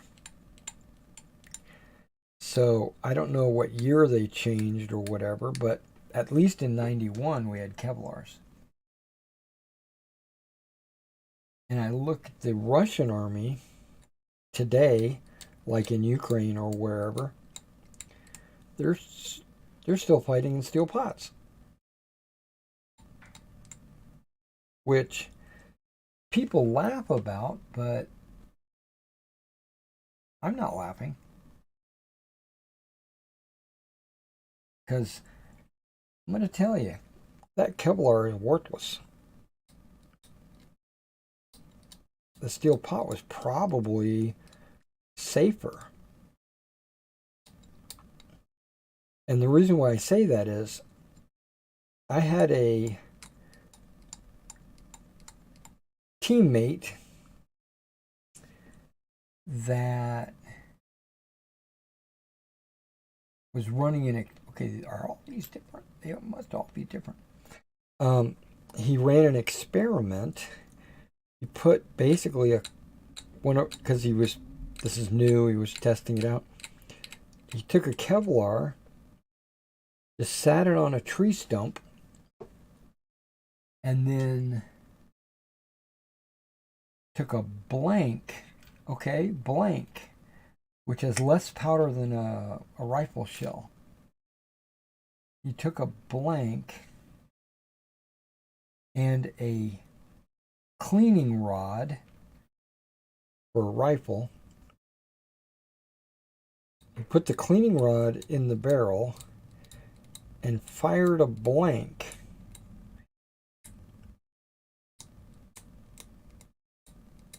at the Kevlar. He hit it and it went clean through.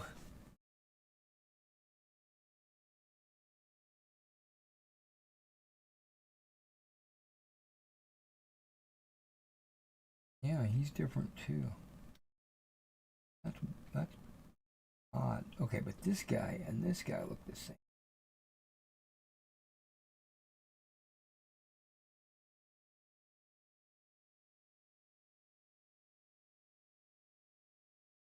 Okay.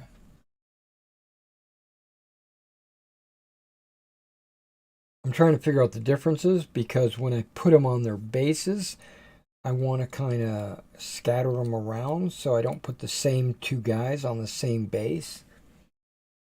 That way it looks more randomized or natural or whatever the word is.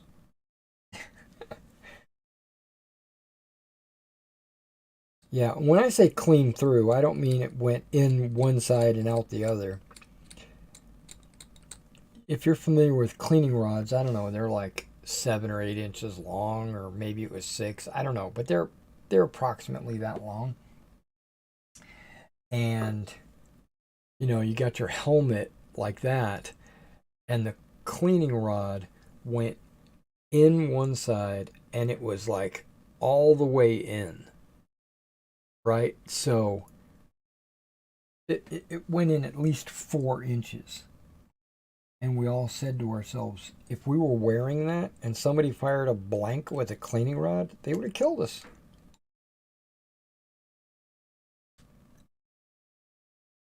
Because that would have penetrated and we would be DED, dead.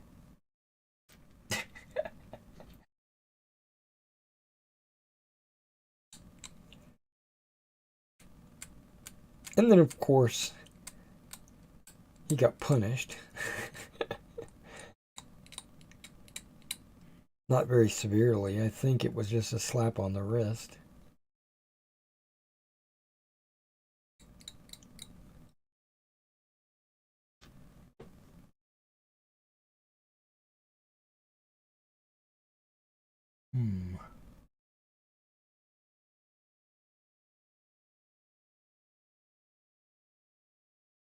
Even though it still looks different.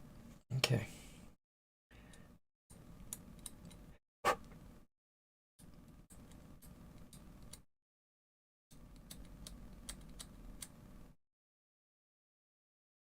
Some of these guys are carrying like their little bread bags on their back, and others are not.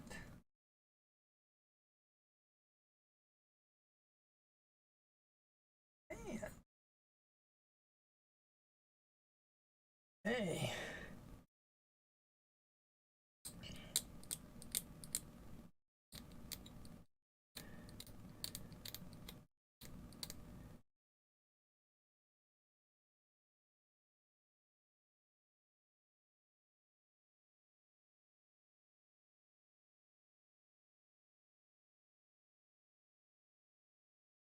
Rifle is down and he's running. Okay, could be like that.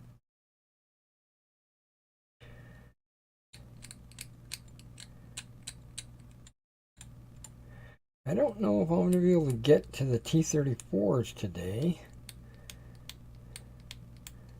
Might be able to do them later tonight.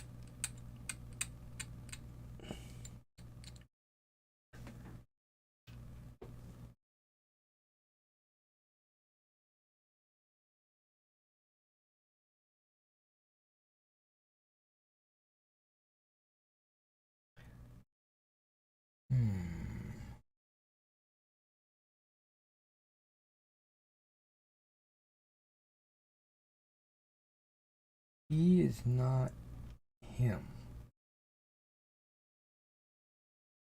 He is not him.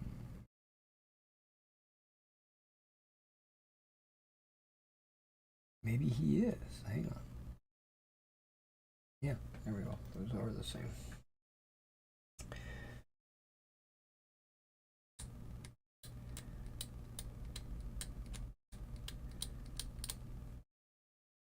Okay, he is good to go.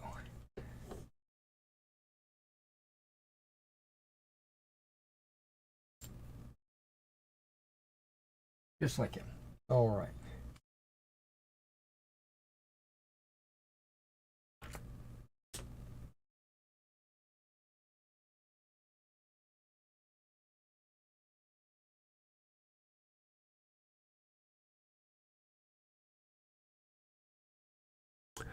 All right, so we have to assemble the Maxim.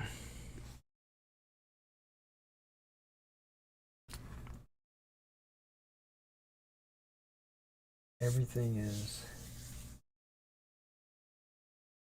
good.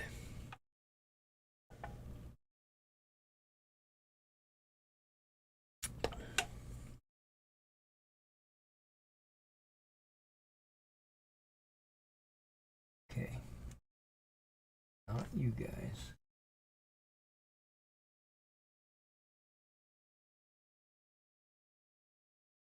It should be pretty self-explanatory, but my fingers aren't working.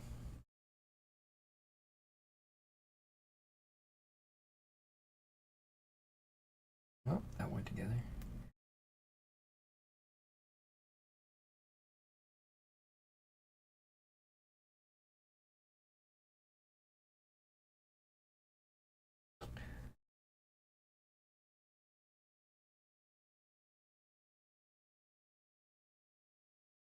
All right, so let's see what we can do here. Let's see if I can get these put together properly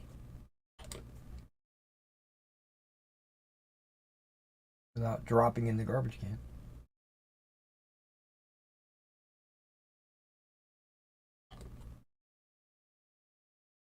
Oh, they got a little pinhole. Okay, that's nice. I didn't notice that before.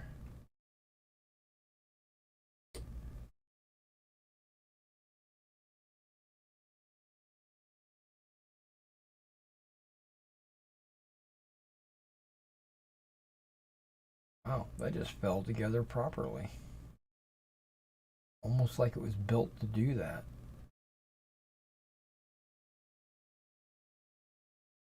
Nice. See if we can get this one to do the same.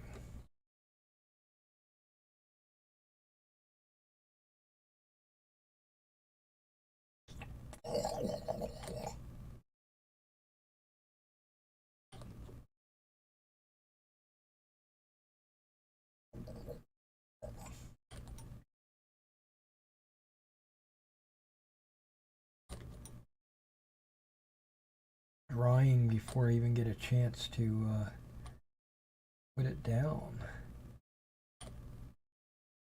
I'm trying to wet it. There we go. Let's do.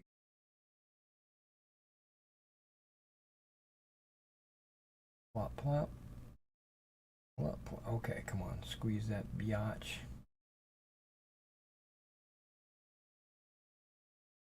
One thing I like about the split model like this is he's got a bag over his shoulder and the strap is the seam so that you won't be able to see the seam because it looks like it's just a strap. Pretty cool. Okay. So let's, okay. Get these plugs out. I'm going to use all 4. I thought I was only going to use 2. But it looks like we're going to use 2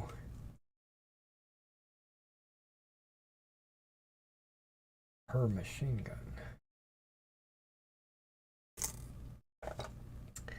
Okay. So the worst bases are the ones that I'm going to use for the machine guns, which I think is none of them. They all look good.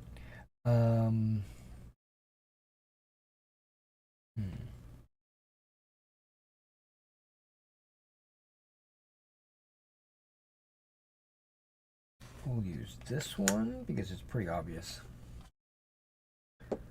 how I'm going to do this one.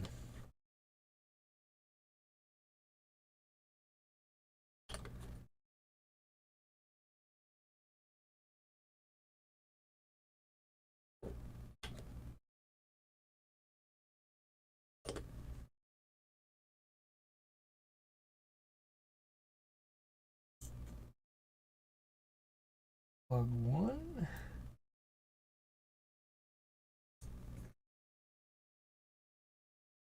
Plug 2. Okay. I think, no.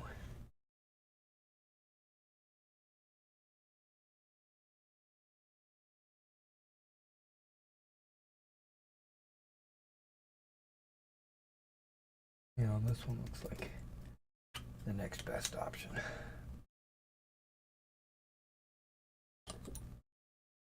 Because what I'm looking at is the assistant loader.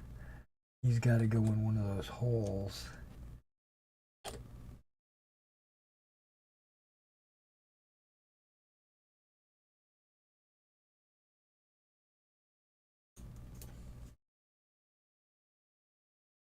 Okay. Now, this loader is there. Not yet, but he will be. And this loader is there. Not yet, but he will be. Okay. And it should go just like that. Yes, sir. Just like that. And he'll be a little bit on the back side. So I could... Actually, I could do this.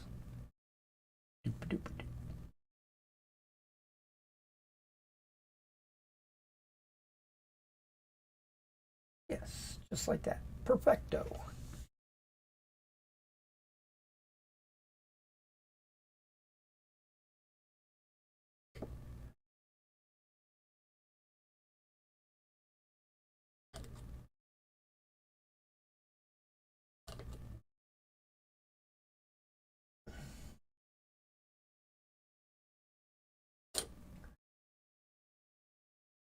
Twist.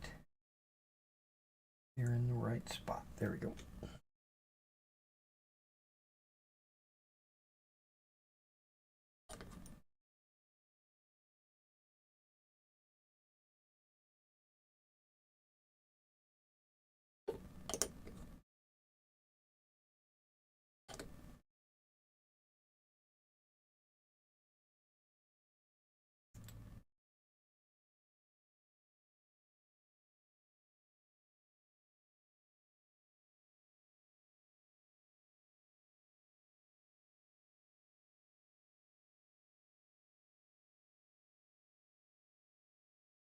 Okay.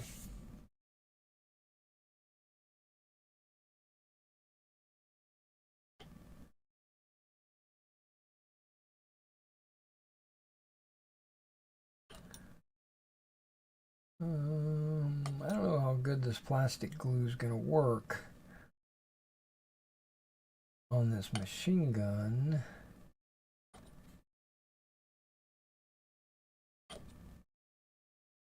But once I put the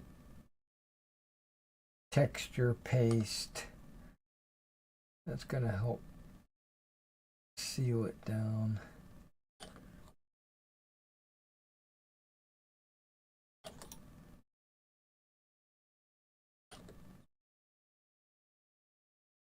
There we go.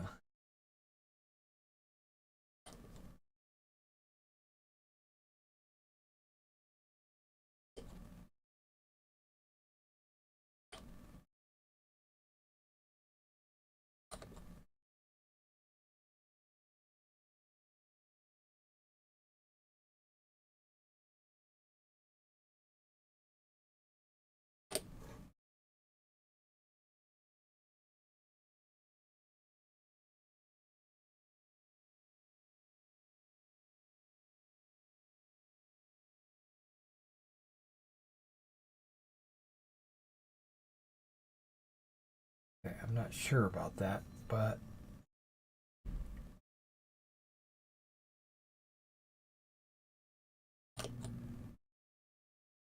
sounds like I might have got a shipment in. Here are the trucks outside. Might have to go run outside and see.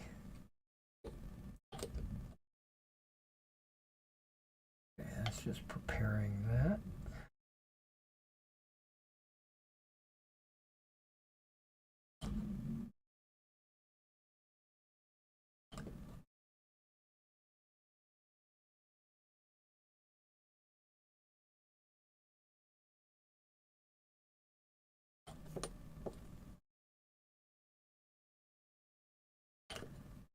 Okay, let's try that again.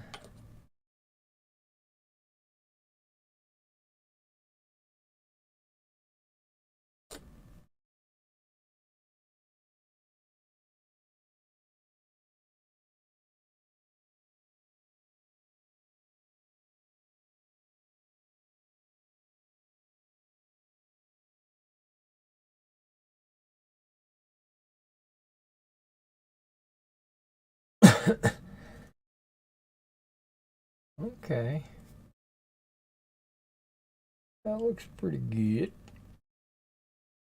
Pretty good. Okay, set that off to the side. Let that dry a little bit. Do the commissar.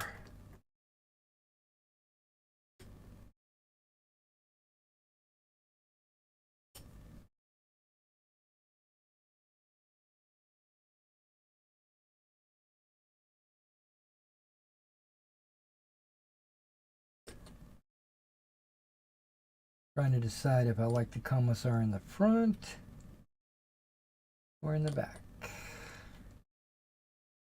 I think I like him in the front.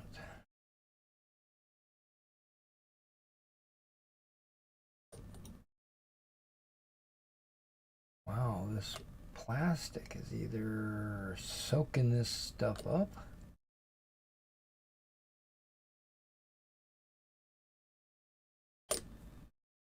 There we go.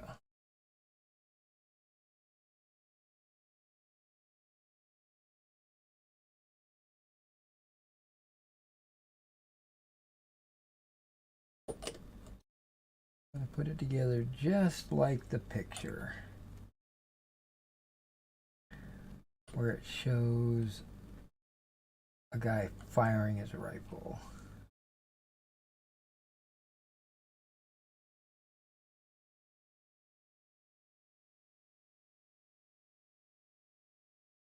All right, commissar's done. Look at the officer. Here you are. You'll go right in the middle.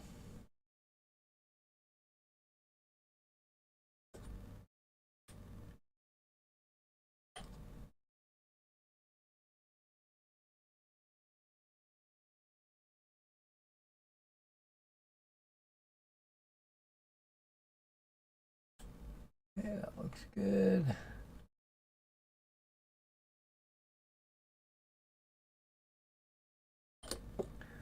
one of these NCOs pointing, make, telling them what's up, where the Germans are, etc., etc.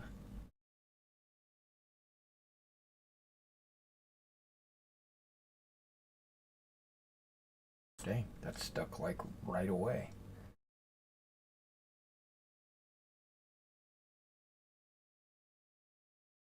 Let's use one of these riflemen that has 3 of them.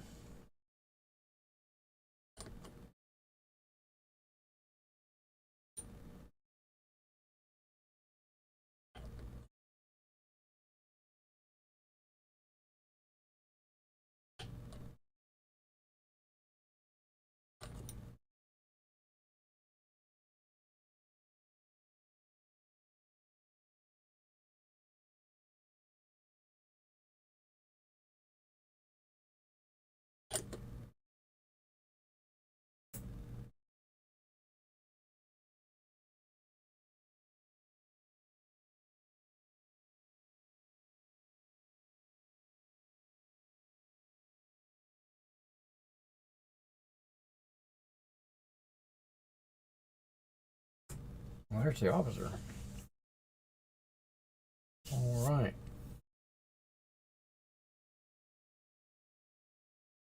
I need 6 DP rifle teams. Now, these DPs don't have assistant gunners, so I can put them on whatever bases I want.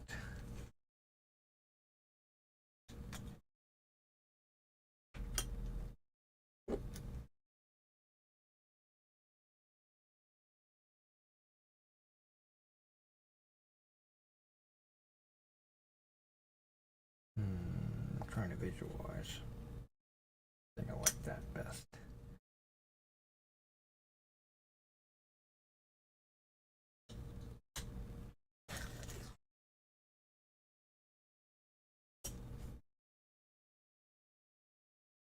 Okay.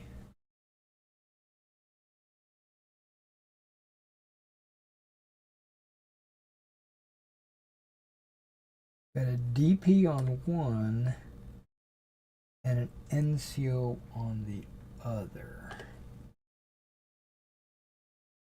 Is what the instructions say. DP on that.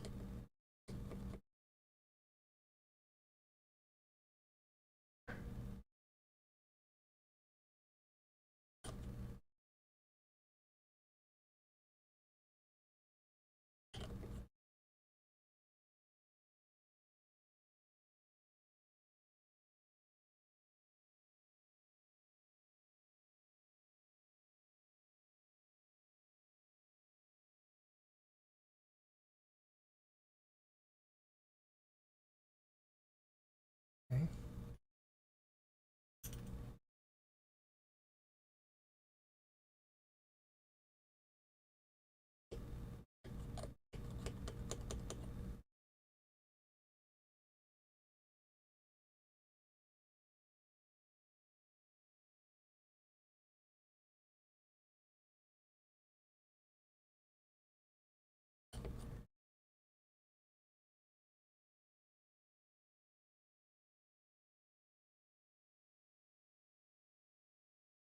Okay, there's the 3 DPs. Here are the 3 NCOs.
Okay, there's the NCOs. Everyone else is a rifleman. Now I just have to figure out where they all go. Or how I want them all to go.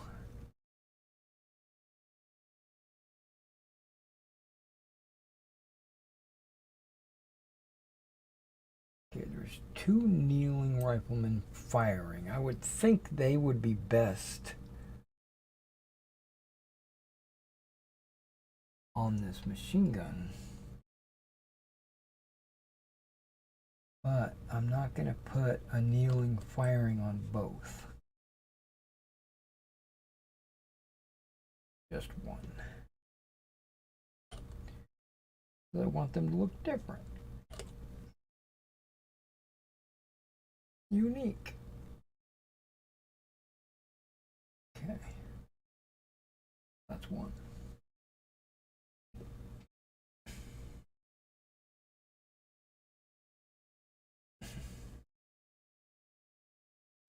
Wait, this guy's firing.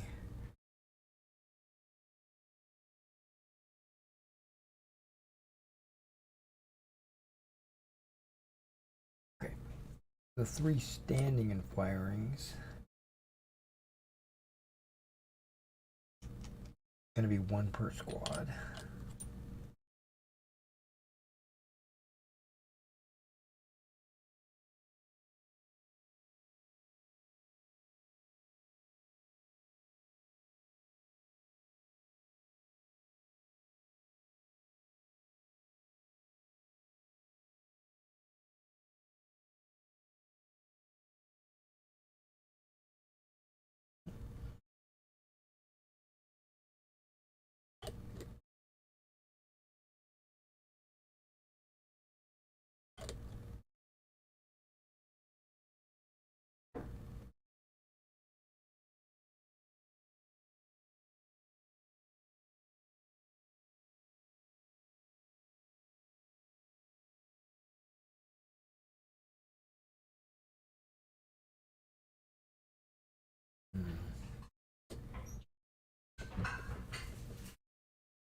Okay.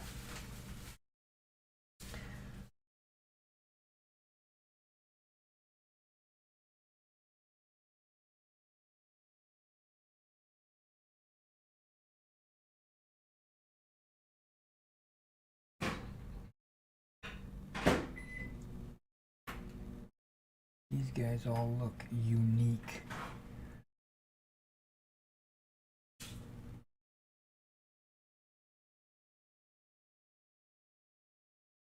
I want to spread them around. Okay.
Best on the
I think a little grain of sand got in there. It's going to be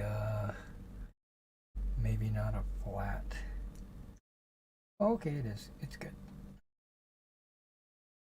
Getting a little concerned.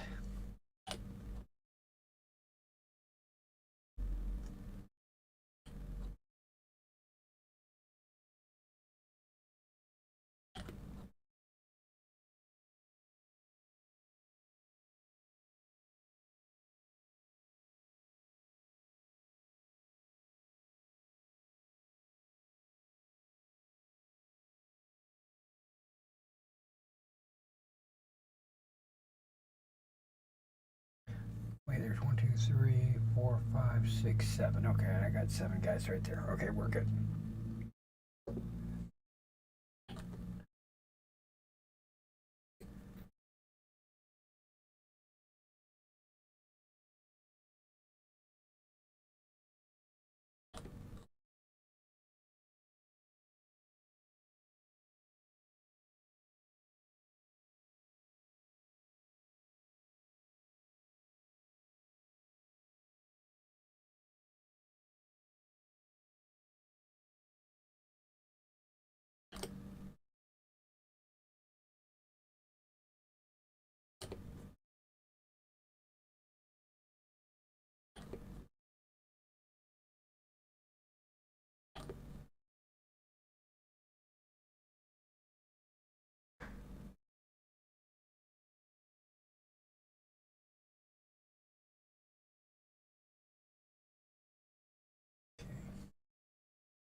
Okay.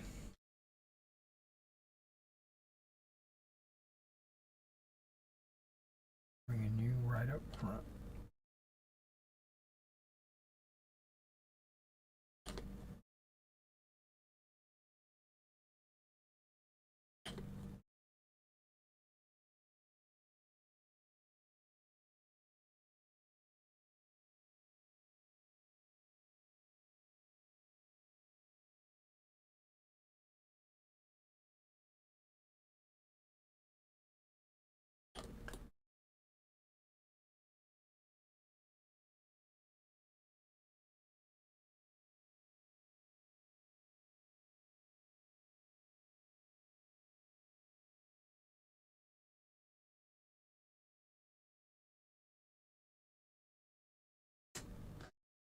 Last but not least.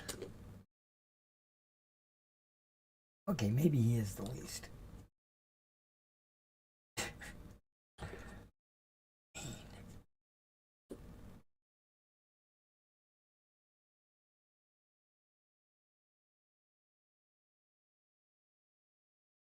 Last and least. That sucks. Okay. They're assembled. Now what do I have to do? Clean them up. Here we go. Let's go ahead and clean these hats and helmets that looked like they had a lot of mold lines and screw.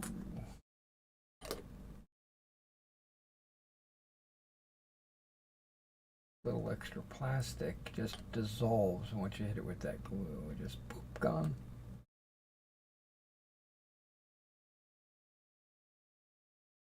I think that's one of the best things that helped out with these plastic 15s. I do it on my 28s as well, but it's so subtle that it really makes a difference on the 15 millimeter guys. But on the 28 millimeter guys, you really need to clean it up with a knife or a file or something. You could always hit it. I do. I hit my 28s as well, because sometimes there's a little extra little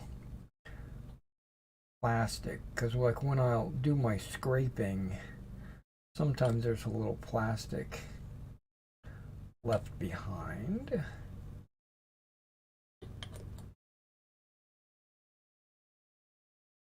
And this really makes a difference. And I hope the guy that I'm doing this for appreciates it. I know he does, because he's got return business.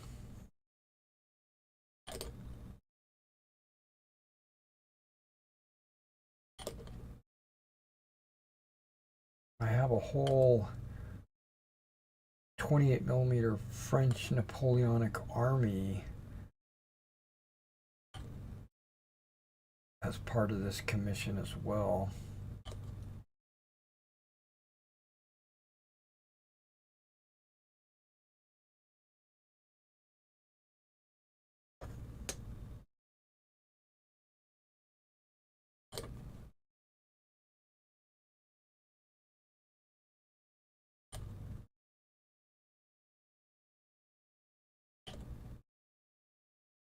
He's not afraid to pay by PayPal.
Okay.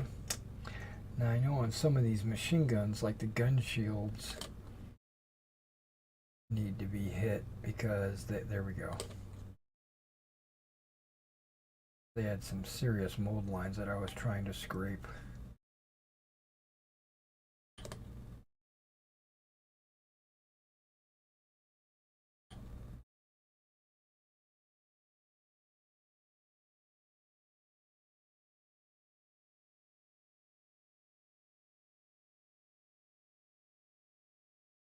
looks good. Okay.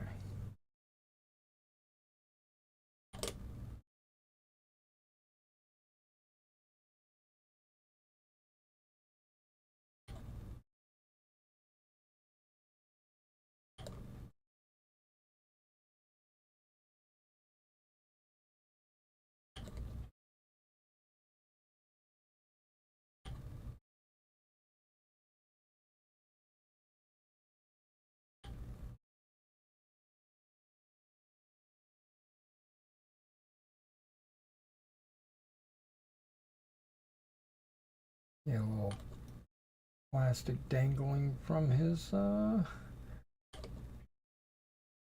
brim of his helmet.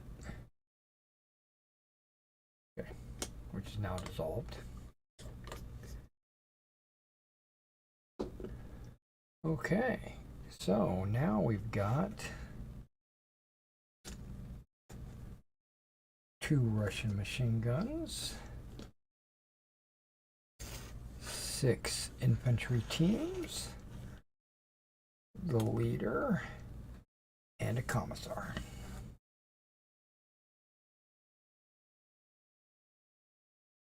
All right. Let me go check the mail real quick, and then I will be right back. Switch my glasses. Yeah, I'll be right back. Breath.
All right, guys, thank you for waiting. I don't think I'm going to do anything with these right now. I'm going to prime them later. I'd like to finish building these tanks, which I'll probably do that real soon, but off camera, because we've been streaming for 3 hours, and I'm going to take a break.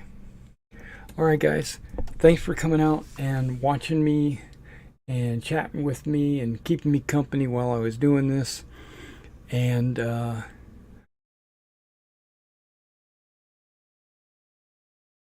hopefully I'm on the mend. All right, I'll see you guys.